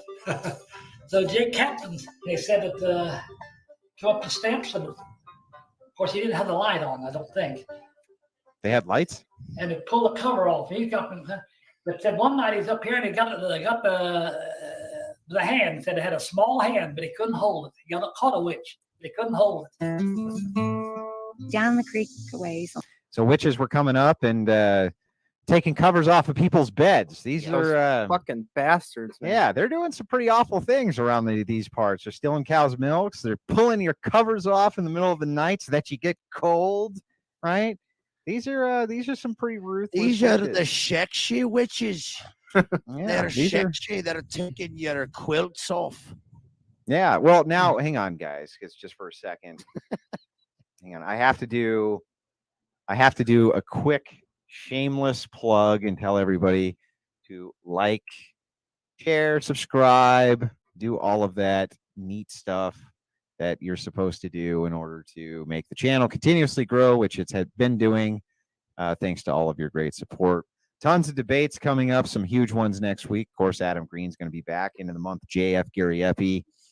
Lots of good stuff coming up in short order. Also, Sincerely Rad, you renewed your membership for 2 months. Appreciate that. Pineapple Pete renewed their membership for 2 months as well. Appreciate that as well. And then, of course, somebody said that, well, Emmanuel actually sent in $5, but you know, you're still lying because it's only $4.96, even if I'm being totally honest about it. So, you know, I'm just kind of tired of these people and all their shameless lying in my chat. Veramos, you sent in $2, asked if there was going to be super chats. I'm sorry, not super chats. You sent in a $2 super chat to ask if there's going to be subtitles. I put them on, and so far I found them quite hilarious. I'm not going to lie. Right? They've been cheeseburger pizzas have been casting all kinds of spells on people. It was an amazing idea. The booger head. Yeah. The booger head. Yep. It's true. So anyway, we're gonna kind of pop back in. We appreciate the super chats, and we appreciate all the channel support and all the channel memberships. It makes everything doable for us. You know what I mean? We couldn't even do the show without it. This is not the normal content we do, but I do enjoy doing this every once in a while with these guys. We're going to try to run them twice a month through the looking glass, but I'm having a ball with it, talking shit about these Appalachian witches. I mean, deconstructing this video. We're analyzing their culture. They're beautiful and historic culture. I did not mean to say talking shit about these old witches. That's not in any way, shape, or form what I meant to say. So sorry about that. Anyway, back to the documentary. On Reed's Creek here is the old Jerry Hartman place. Oh boy. And there's the old chimney still remains there. And this story was told to me by my mother. By the way, not a single person so far in this documentary has been above a 3, right? Not. I mean, am I lying, guys? Has there been anybody in this entire documentary who's been above a 3? Well, the one plus is that I'm sure they can cook. You know what I mean? So, but yeah, using their neighbor's post milk, maybe. Look, I don't care where it comes from. All right, as long as it's a hot meal. These aren't the regular Appalachistani, chicks. All right. Me and Ruthie was driving by one day, and she's telling me, you know the story then? I said, yeah, my mother told me about it when I was little. And then she told me the story again, that this man named Jerry Hartman and his wife and his family lived there, and that he loved to knit. And she told them when she died, she would like to have them bury her knitting needles with her. And the lady died, and nobody buried her needles with her. So from then on, they couldn't. By the way, I think that this might be what Casey Bear looks like. Is this what you look like, Casey Bear? Are you very close to looking like this woman? I'm just curious. I just want to know. I got a feeling maybe, you know what I mean? But Casey's been he's a great channel member, right? Great super chatter, all that stuff. Not trying to be insulting, right? Not trying to be mean, Casey. Is it similar? Is it? She's giving me that look, you know? She's giving me that look, the emoji look, you know? Calm down, Kate. I'm just kidding, kind of. We're just asking questions. Just asking questions. Sound of knitting needles till they couldn't sleep, and so they went and dug the woman up and buried her knitting needles with her, and the clicking stopped. I've told the old people that if you get a nail out of a coffin. Okay, so Georgie Porgy says, leave Casey alone. You're lucky you're a member, or you would normally get timed out for that type of simping in the chat, you know? Casey says, you can see what I look like on my, yeah. I'm not going to say any of that publicly because I don't want crazy stalkers to go after you, but I'm obviously clearly playing around. Even though somebody else in chat said I just went and looked and hard pass. That was fucking mean, guy. That was mean as shit. What a horrible also, thing I do want to say, just for Casey Bear, the way Andy said that, I thought he was saying OnlyFans, but that's not what he was saying. It's something a lot better than that, you know. When you said that, I literally looked down in the chat. I'm like, she didn't say that, did she? No, she didn't say that. God damn, these guys are just you took it to the next level, dude. That's where my mind went. All right. And you had great magical powers. Her OnlyFans did. Saying that Ailey Props did that once. He claimed the reason he dug his mother up. People asked him why he dug his mother up. She'd been buried for a long time in a coffin, and he said her head wasn't laying right. He wanted to turn her head. That is the excuse for digging her up. But everybody thought he wanted to get a nail out of her coffin. And which he did. They claim he had great powers, magical powers, or This guy's got the gift of the gab. A lot of things. If you don't stop him, he'll keep on going. So they decided to dig her up, and they decided she had great magical powers. And then they took a fingernail, and then they dug it with some hair. And then I had a brand new pair of Asics, and then they went with my suspenders. And then I decided, yeah, we're cutting. You know, I feel like we might have actually hurt Casey Bear's feelings. Okay, look, Oh, no. I'll pick somebody else in chat to make fun of next time. Okay, everyone's going to get their turn, though. It's not like you guys don't clown on me from chat constantly. You know? God, these people. There's just no appeasing any of you fucking people. So going back to this old man here who can definitely spin a yarn. He's saying that he knew some, Jed Clampett dude who went out and needed to rearrange the head, right? The head was looking in the wrong direction. So, I mean, what do? They put him in the ground and he just has it in his memory. It's like, well, she was facing east. Yeah. Oh, and I really would prefer that she face west, and so Doug digs her up. He's like, the first lady was talking about, and the kids were hearing clicking noises. And so we decided to dig up Mama. And we dug her up, and we had to bury her with her sewing needles because that would stop the clicking sound. Yeah. And that lady was out. Notice how there was one lone chimney. I've seen that. I don't know if you guys have seen that. I see that all the time, even here. Yeah. It's like I see the lone chimney because the whole house is built around the hearth, right? Right. And then take it down, then that's all stand. But then it becomes like nature itself becomes this sort of like weird home where they're outside, but there's still a chimney, and they do their rituals around it. Yeah. And then this guy's saying, oh, well, something was happening to her, so we had to dig her up. They had to dig her up, Bundy Dahmer style, BTK style, and change the direction her head was facing because it was facing northeast, right, where the demon of the wind lives. And then they had to, change it to the other direction. I don't know. Okay. But, well, two things I have to get to. Jake Hollis says, can you define mean as shit? So people get mad at me sometimes in debates because I'll ask for a definition of something. But to define mean as shit, this is what it looks like. You're on timeout for 5 minutes. That's defining mean as shit for you. I didn't want you to ever get confused about what that meant again. So that's what it is. Now, the other question that people ask constantly, and they just put it up in chat earlier, was, has there been some kind of falling out between me and Pedro? The answer is absolutely not. He's still a joint owner of the Crucible. He's going through some stuff right now that he's dealing with, and the show will be right here for him when he decides to come back to it. So no falling out of any kind. Talk to him almost every night. An orchard killed a number of apple trees that died when they drove in the ground. Now, they had some words to say with it, but I don't know what they said. They called it a death crown. If anybody had them on their deathbed when they had to die and their head was laying on this pillar, why? I like how she has a banjo there. It just really ties the scene together. The producers put that there. Oh, yeah. Totally. Throw together where they'd been picked off of the chicken, and they'd open them feather sticks after the funeral was over, and take that ball out of there, and you couldn't pull it apart. That's real voodoo shit. They said it was a death crown.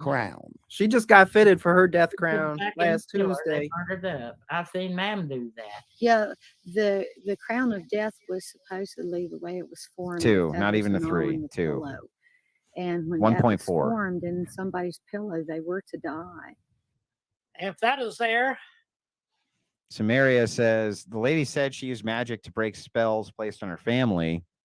What are your opinions on this? Is it possible to break a spell with counter magic?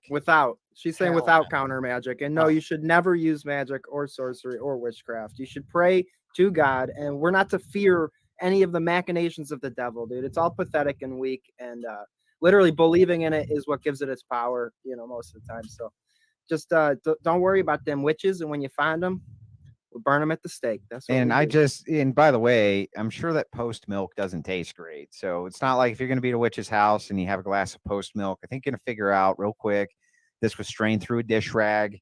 It doesn't taste very good. That You is just a put really down the witch's milk, you know? That is a really good question, though, because a lot of people get wrapped up in that. A lot of the Mark Passio natural lore. You need to learn magic to fight magic, and no. You don't need to practice magic ever. You can pretty sure they went to heaven, that person that died. And if it wasn't, is a doubt in our mind. We had tokens of war long about the 40th when the war broke out, and I seen these big Epharet tokens floating in the sky. They heard this knocking. Epharet tokens. What is that? Epharet tokens. This thing was a rapping up at the house. He said, I'll take my gun, I'll go up here and I'll shoot it. He'd hear it, he'd run up the stairs, and when he'd get up there, it would quit. And he could back down. He did it several times. He'd run up there with a gun, it would quit. And then that night he passed away, and I never heard of it anymore. Dang, he had the damn Grim Reaper on his roof. Room here we're sitting in right now. And Alfie props, it was along about midnight. At that time, people come in, Rose was bad, you know, laying here in bed. My sister Rose, she was 12 years old, 1936. That is to come through the steep fields, and he hadn't got to the house. Now he's serious about this story. He's hardly opened his eyes the whole time he's been telling it. Oh, shit. And said all of a sudden, he said he heard the British music, said it seemed like it comes to the sky. Courteous, not British. He ever heard. And made him wonder what that meant. And it come on here at the house, and it just at the same time that Rosa died. I mean, even as these guys are explaining this, it sounds like just a ton of coincidences. Right. You know what I mean? It's like a ton of trying to tie things together that aren't really tied together. Just trying to find links between things that aren't even there. Yeah. You know, isn't that what it sounds like to you, EPL? Yeah, it just sounds like a bunch of bored people up in the hill. It's been 3 weeks since the last hoedown, and they need something to fill their time with. So It's definitely, talk it's about definitely witches. superstition. And and like, you know, I guess living with the constant threat of death, right? And like that all by yourself out there or whatever. They start to see these things. I mean, there's like, you know, we still get these superstitions, especially like, you know, the bird gets in your house, somebody in your family's going to die, they say, or like, you know, when you're in I got a whole thing about superstitions. Like, you know, Okay, well, I didn't know that one, but now that I Yeah. do, it's very concerning to me. Yeah, Okay, there's so also why don't you stop telling me what these superstitions are? You know? Yeah, there's another one. If your name's Andy, you know, you turn into a giant jerk, something like that. You know, well, I mean, that's true. There's That's one- true. I there's feel one- like we ran off Casey Bear. Now Casey Bear is perpetually going to be angry with me. She already retracted her channel subscription, told me to go to hell, fled the scene. This is what happens. This is because you guys are fucking jerks, dude. Yeah. I mean, all good. I've been sitting here trying to defend all these people in the chat. You guys just been roasting the hell out of them. You know? Somebody said, doesn't that something about voodoo stuff? And like that chicken thing is real voodoo because it that ties back into like, hang on, I gotta go. You guys entertain the audience for a second. I'll be back. yeah, Jerry can. Let me tell you about this Andy guy. All right, this Andy guy is a real piece of work now. They the voodoo is like, you know, they always sacrifice the chicken and stuff, right?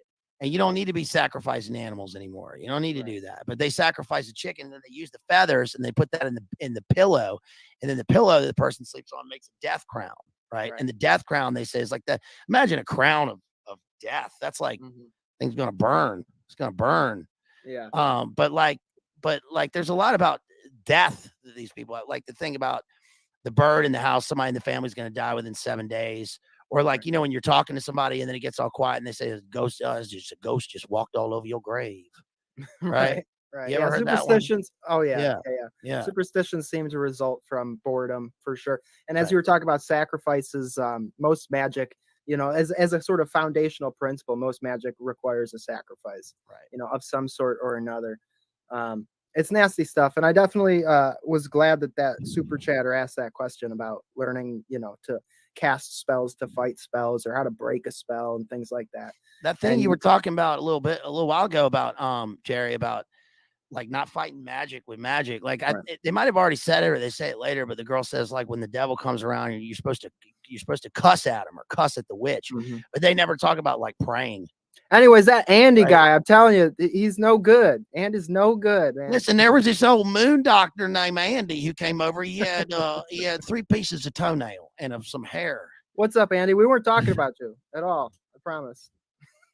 Well, I mean, if he were, I disavow everything. Now that was I think there was a raccoon on the porch. My dog was going ape shit. Oh no, you know what that means? Yeah, Oh, no. it means shoot it. That's what it means. That means the moon doctor is going to come and visit you within 33 days. Okay, you guys are really starting to creep me out, and I'm getting very scared over here. I'm playing the video. Okay, this is, this story time with creepy Bazed Analyzer. He tells the tale this way, you know what I mean? He's like, and then they came in Andy's house, they got him real bad there, boys.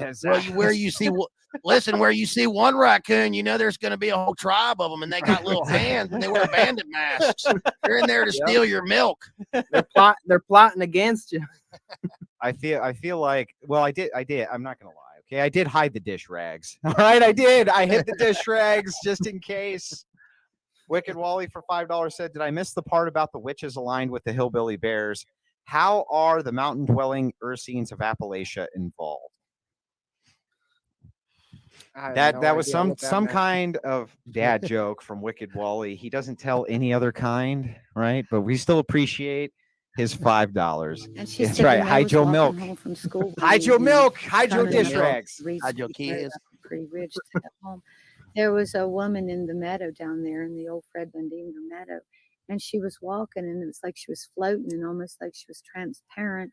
Boy. And she had a long white gown on, and she said the gown was just flowing. And it looked like a woman she knew, and that night that woman died. Terrifying. Okay, so you don't know this part, but what happened was they took a professional musician, had him play that riff, and they handed this old man that violin. That's a fiddle, sir. I'm sorry, the fiddle, sir. The fiddle. They handed him a fiddle on the porch, and they were like, just strum this with this string. You know what I mean? And then they played it over that. That's what happened.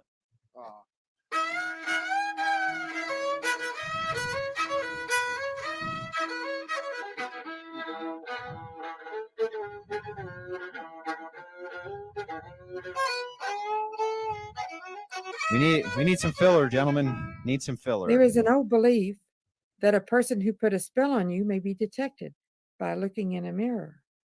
Okay. Taking him out to the rain barrel and had him to look down in that rail barrel, and you could see the person that was bewitching the other person. And scrying. I think he had a heck of a time to keep him from killing the other fellow. She saw her face in that mirror. She thought it was the devil. There's an old man that come from Pelham County. Mom knew him. He come there and he took the spell off of eyes. Used to be an old fellow lived down here. Witch balls. He believed in that. These people all bred, like they all bred at some point, I mean, he was, I don't know. Come up here one day and he told me, he said, somebody had my cowboy witch. Said she just rolled over down there. Someone had my cowboy witch. That's what it just said. Well, my cowboy witch. If you're in a yellow jacket nested around there. No, he said it was a witch. Said I heard the witch balls hit the cow. Well, now, I was at a woman's house one time. It was her. I was out there teabagging the cows. There's a ball of hair going through the house. A ball of hair going through the house. Hairballs can just appear. like a, I would say, kind of like a tumbleweed for some reason. Well, now, no, Brenda. See, even from your Brenda. secularist worldview, you have to admit that witches are real because there's lots of self-described witches. Whether their witchcraft works or not, it's a totally different thing. But clearly, there are people who do spellcraft and things like this. Whether you think it works or not, that's Brenda a whole has a different, habit of denying reality, you know. So this yeah, kind that's of a whole different ball game. But you can't deny witches are real. I mean, they're not real. Listen, to me, a hairball, to see a hairball is like a curse.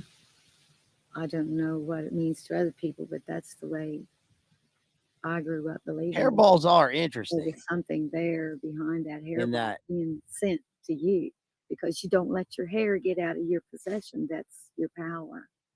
Well, hairballs are interesting in that, like, when you like one of the most, you know, whenever you go to a museum and it's got, like, you know, you go to Mount Vernon or something and they got a lock of George Washington's hair, right?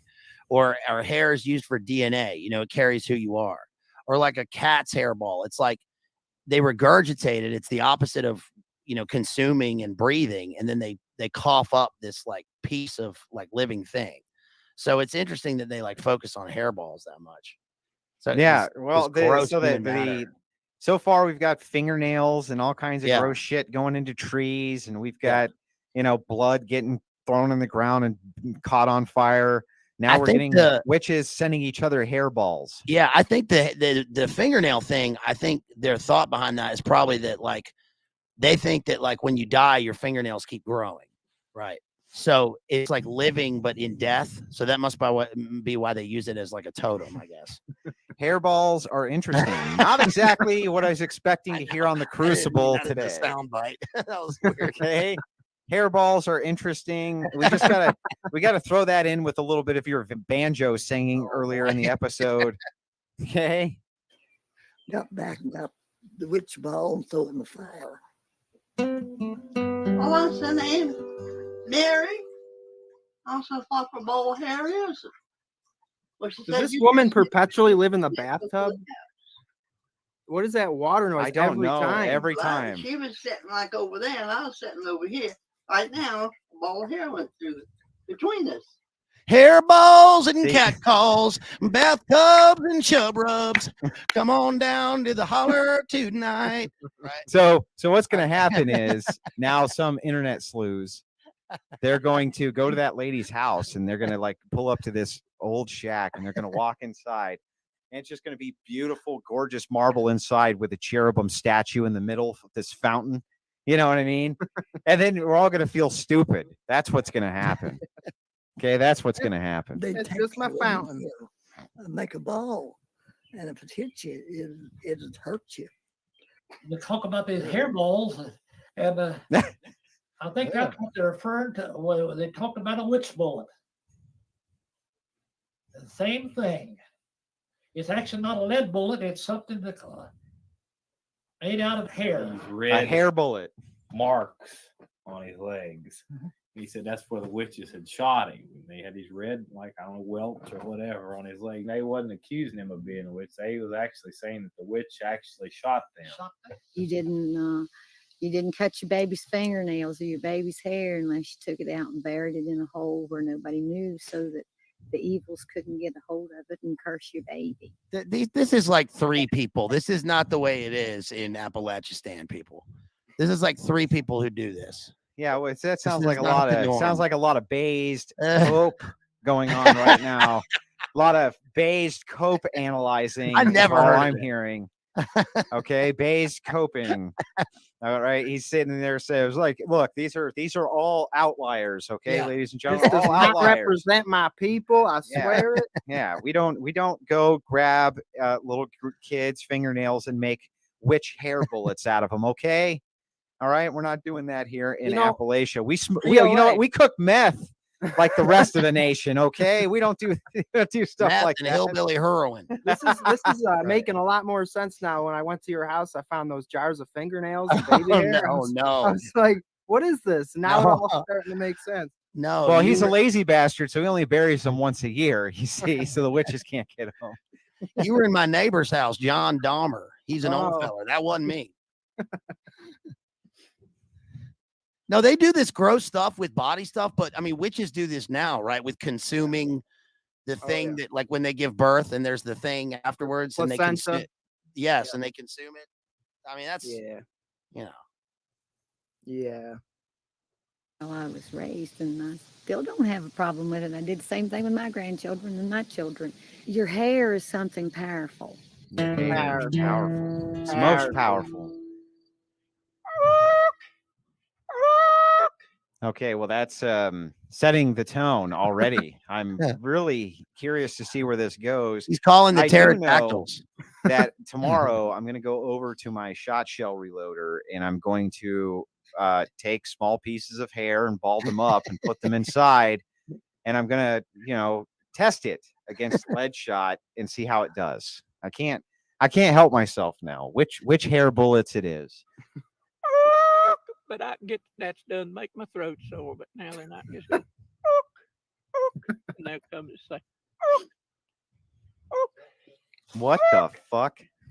Oh, he's calling the cows. Yeah, calling the cow. Not till the cows come home. Old timers had a terrible time with witches. I remember old man George Madders had a cow down there that got sick, and they split her tail and put salt and pepper in it. And Makes that sense. didn't pepper out. They called it the holler tail that they had. Their tail would just hang limp like hanging a mop across the clothesline. And the only time it'd be any movement there's when the wind would blow it along or something like that. And so he got out his almanac and got to reading and called Dr. Pettigoat. He was a moon doctor. There you go. And talked to him about it. He told him what to do for the cow. And so they bored a hole in a log in the barn and filled it full of sulfur. And then they drove a white hickory peg in there. Now, and when that peg rotted off and it spilled that sulfur out there, it would cause this curse to die and go away. Yeah, they often do that when they talk about like when something is festering, they have a wound or something like that, cutting it off or cutting something off and then burying it and letting the earth take care of it. Like there's also a thing about with the tree. Brenda, the moon doctor. Yeah, the you moon twit. doctor. How many Obviously. Look, we all know what a moon doctor is, Brenda. Why don't you just get it together, Brenda? Calm down. He was a proctologist, am I right? Yes. You're going to hell for that dad joke. Yeah, I don't know where you get them, but they call them the little black Bible. Uh-oh. Take that little Bible. A grimoire? And it goes on a spring where it's running from the sun. I don't know where they get them. She goes, looks at a box full of them behind her. I don't know. It's years running away from the sun. And that left behind in the garden hollers running direct toward the sun. Take that little black Bible and go to that stream, strip off, and wash in there. Take a bath in that water. This gets dark. God's yours. Free from him as the water on your body. And then it turned out to be, you go according to the black Bible, the witch Bible. I had a first cousin that had one of them. So an inverted baptism, basically. Yes. And I'm going to tell you, I wish you could read one of them. No.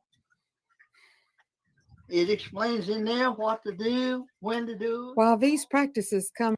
So the most unbelievable part to me of this whole story is that these people can read.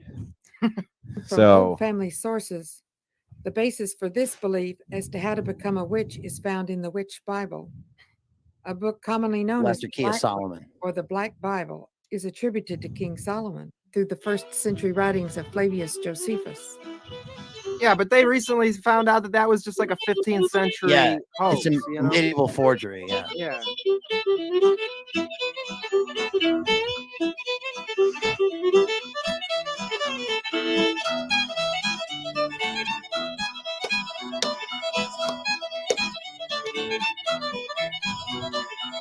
moon doctor coming on down the hill to get that frown.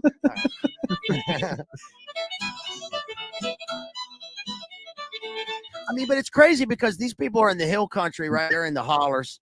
That but was they're of doing- an unnecessarily long banjo intermission. I thought by it was the way. best part of the They're whole doing- documentary. These people are doing Al Crowley rituals, though. I mean, that's the same thing. I mean, remember when Lady Goggs was sent out there by Marinka Abramovic? It's the same thing. She said, "How do I be a witch or whatever? How do I get famous?" And she sent her out there for 3 days, and she took her clothes off and went out down to the stream and probably ran away from the sun with the black book of death. Yeah. You know, and made the same kind of oath. It's the same sort of thing. It's not. I guess it's not unique to these people. Yeah. I prefer the people who sell their souls at the crossroads. Thanks. I think that's you know, Make better music. Yeah, way better music. You talking Bone Thugs now? All right. Plus, I mean, like magnets. How does that shit work? Vater. Ich habe gekommen von Germany.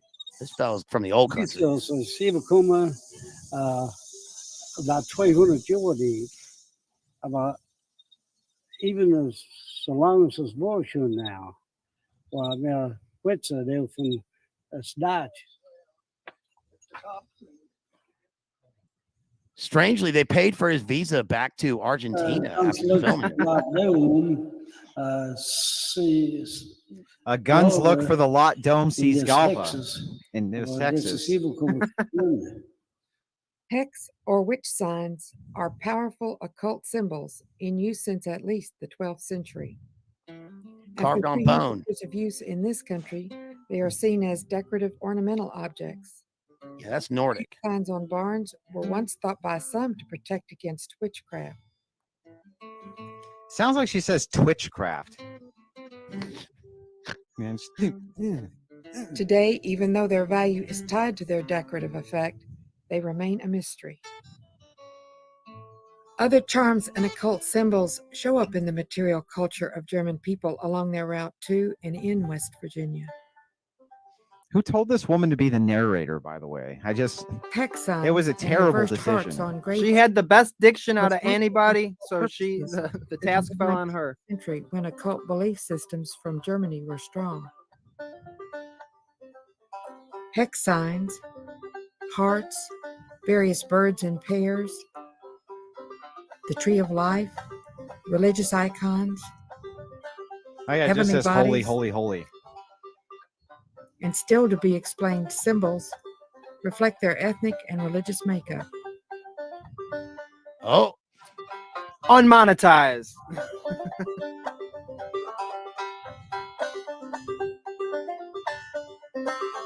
More banjo music, which seems out of place. Remember youth as you pass by. As you are now, so once was I. As I am now, so you must be. Prepare for death and follow me.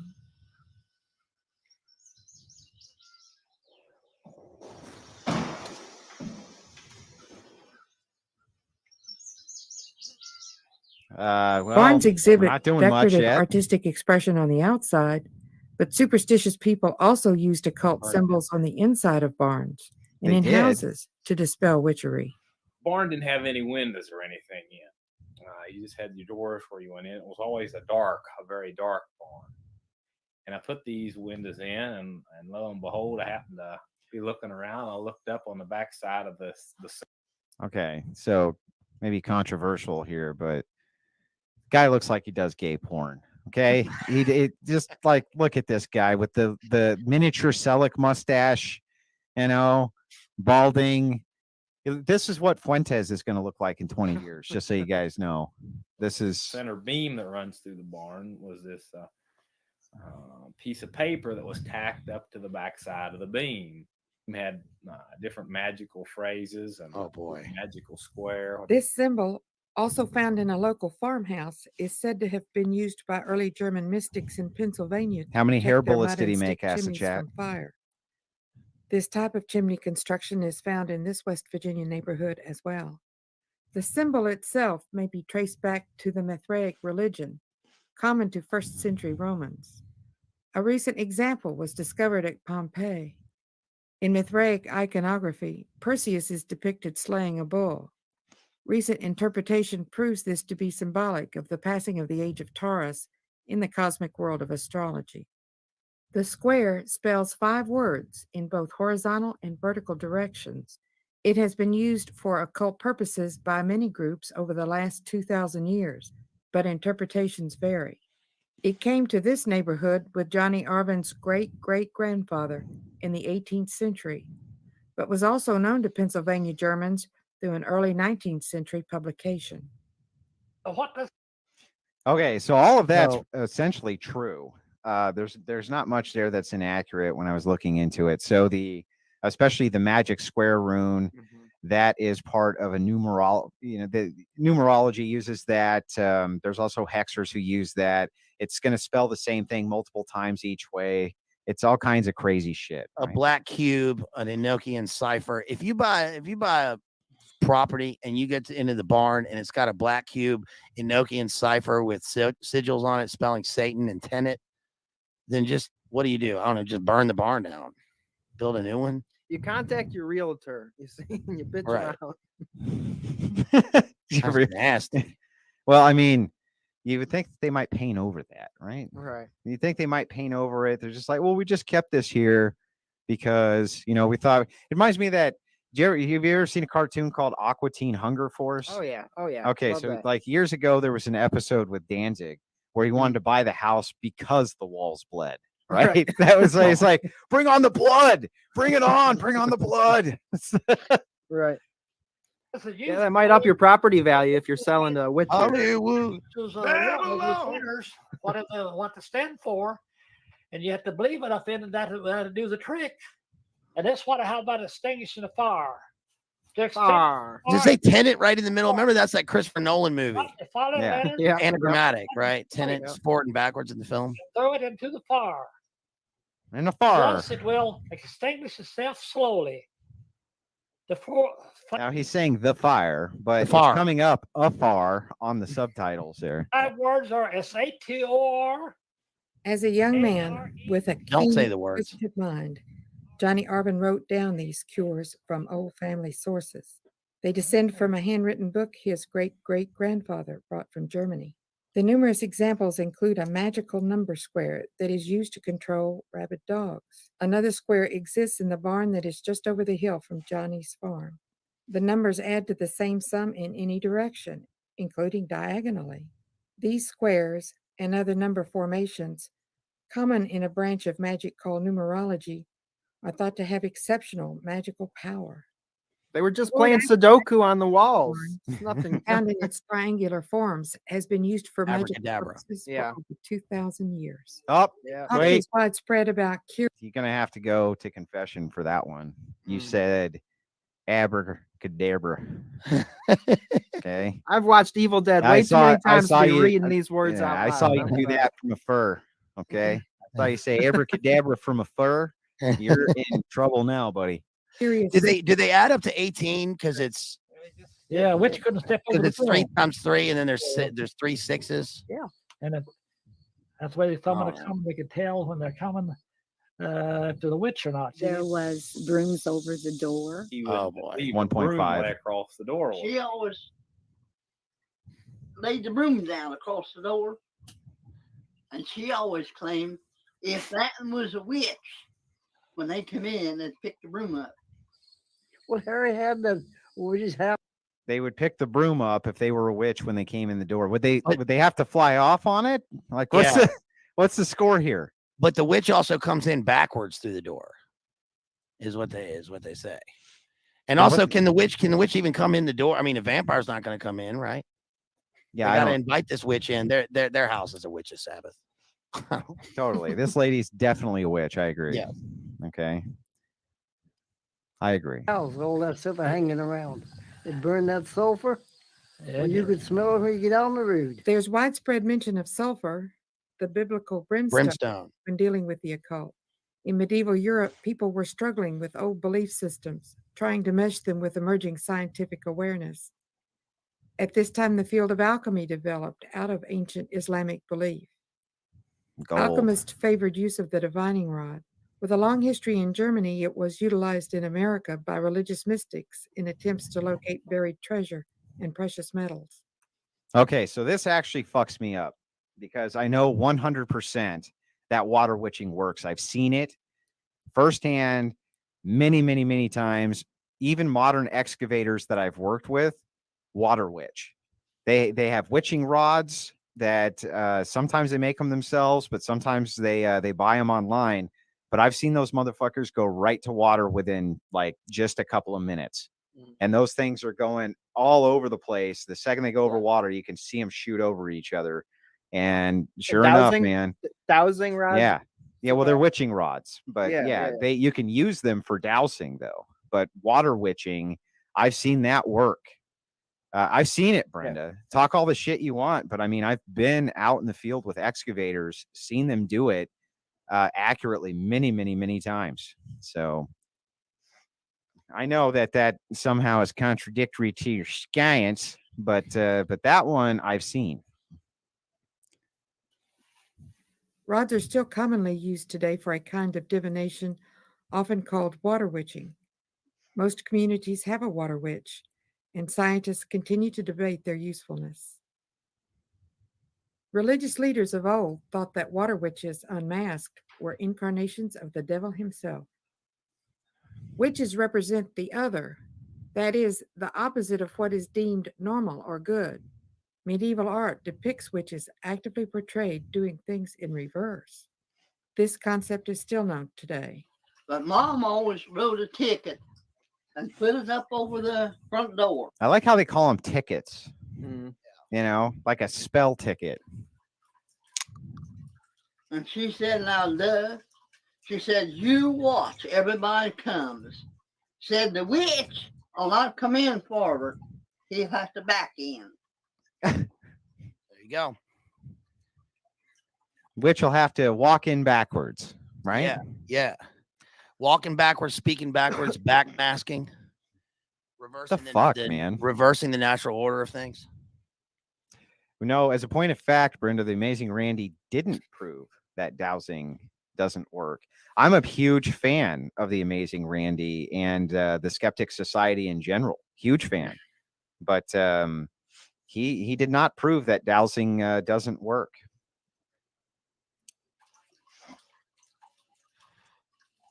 And I don't know how many people come there.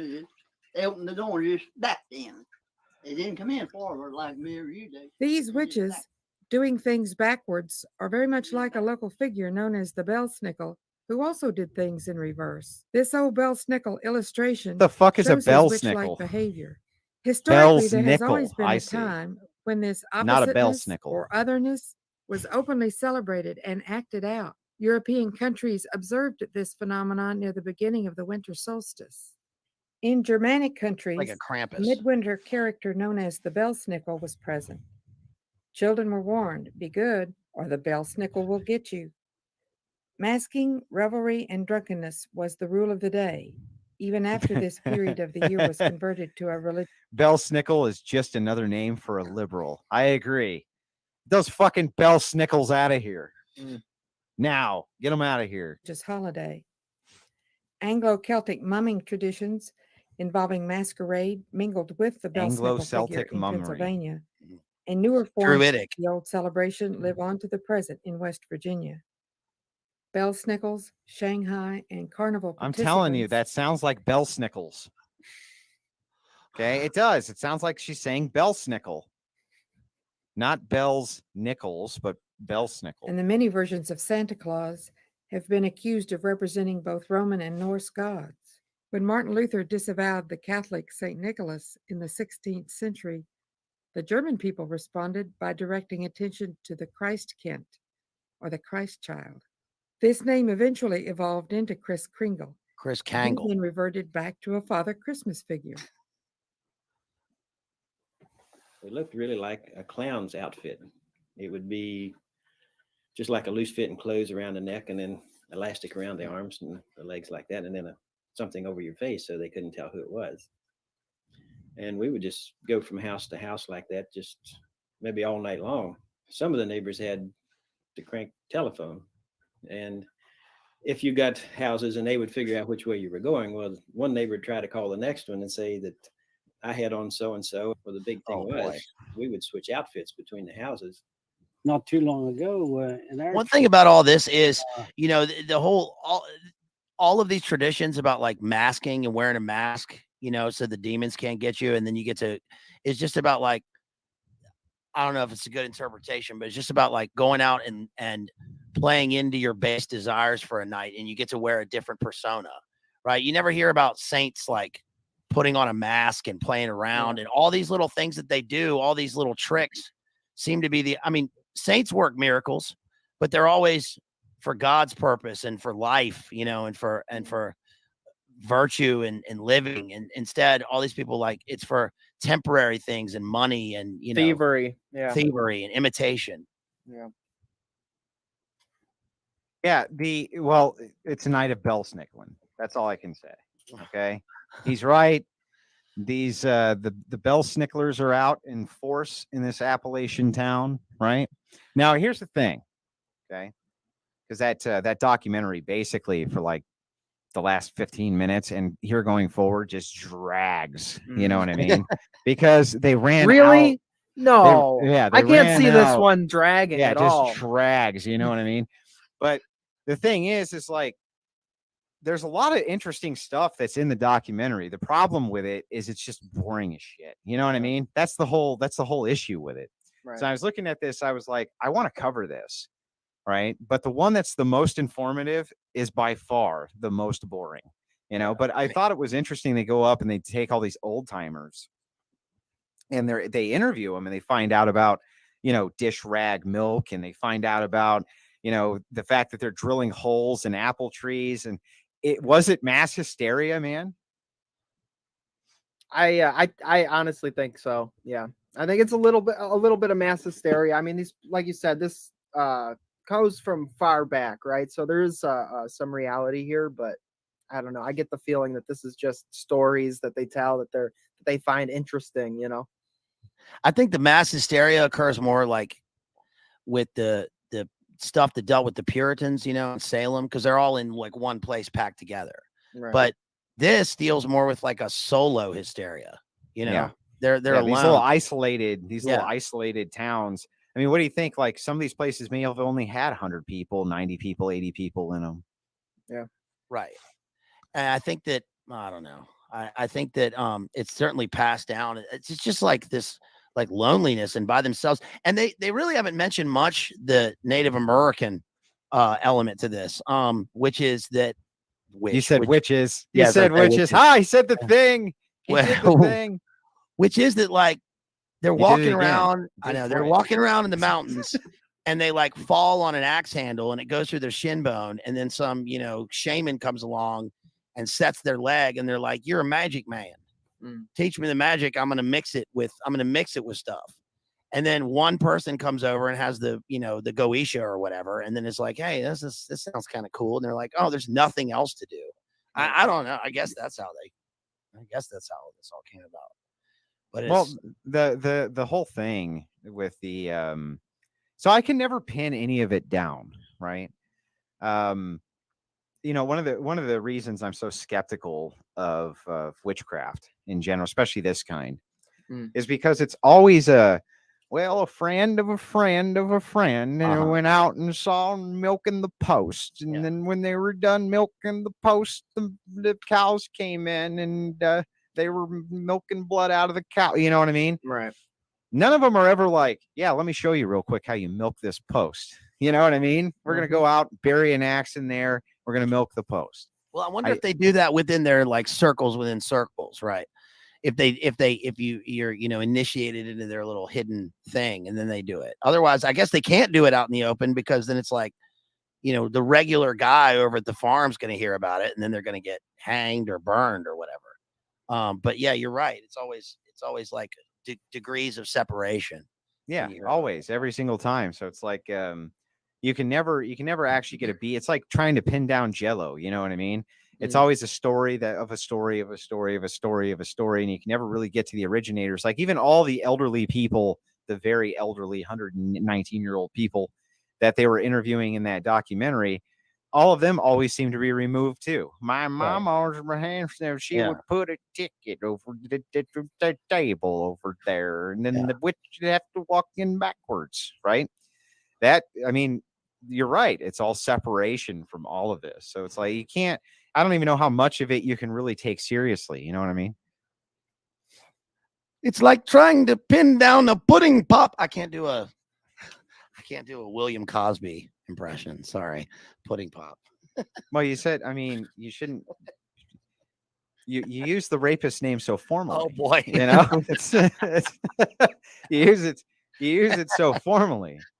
You know, it's like maybe throw a little disrespect in there so people don't start thinking about that bad things about you, Bazed. Just spit a little when you say it. Yeah, no, I don't take this stuff very seriously at all. You know, I mean, witchcraft is real. You know, there are sorcery is real, but I don't think that it pales in comparison to God and to the church. So, and I tend to think that a lot of these stories are really just stories that they find interesting to tell, and it's like, ooh, special! I'm a special boy. I got the powers. You know. So my answer to this is no. I don't think that as a whole it's fake. I think that people can project their will, and they've been doing it forever and ever. And everybody seems to use different mechanisms in these different occult groups or this type of thing. But it always seems to come down to a projection of will to make bad things happen to other people. And there's enough anecdotal evidence that that I'm fairly convinced that there must be something substantive to it. But what do I think as a whole? I think most of it is a bunch of shamanistic mumbo jumbo, a bunch of hoodly daddle and bullshit, right? But I think that there are some serious people out there who, they sit around all day pontificating about how to do harm to somebody, and maybe unconsciously you start kind of moving towards doing that without even realizing that you are. You know, that's part of the metaphysical end of witchcraft. It's a bizarre phenomenon. Yeah. Witchcraft's bad. Okay. Yeah. It's real bad. It's not good. It's not good. So yeah, I think that there's definitely some truth to some of it. You know what I mean? If you save the blood of the lamb, the witchcraft has no power over you. That's right. You got a witch. That's the way it goes. Yeah, cloud spotting. That's another one for divination. That was a big one. I mean, the truth is that I've looked around. You know, I'm always looking for little neat stuff like that just to watch it on my own. And that was the first time I'd seen a team go up into Appalachia and just interview these older people. And this, the documentary is not new. So what was interesting to me about it was, they went up there, like 20 years ago or whatever, or 30 years ago, or however long ago it was. And these people were ancient then.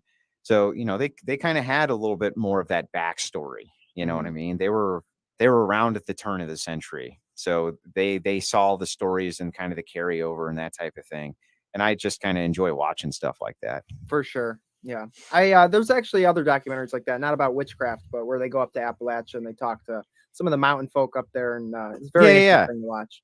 Yeah. No, I agree. I'm just saying that's the first one I found where it was specifically in regards to like the folk remedies and witchcraft and things like that. And I thought it would make for a pretty good looking glass episode, and it did. Yeah, for sure.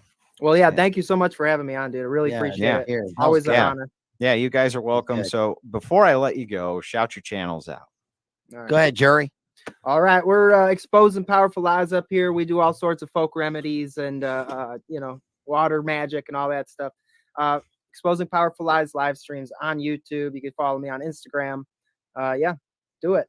Yeah, go to my man's Exposing Powerful Lies live stream. About it.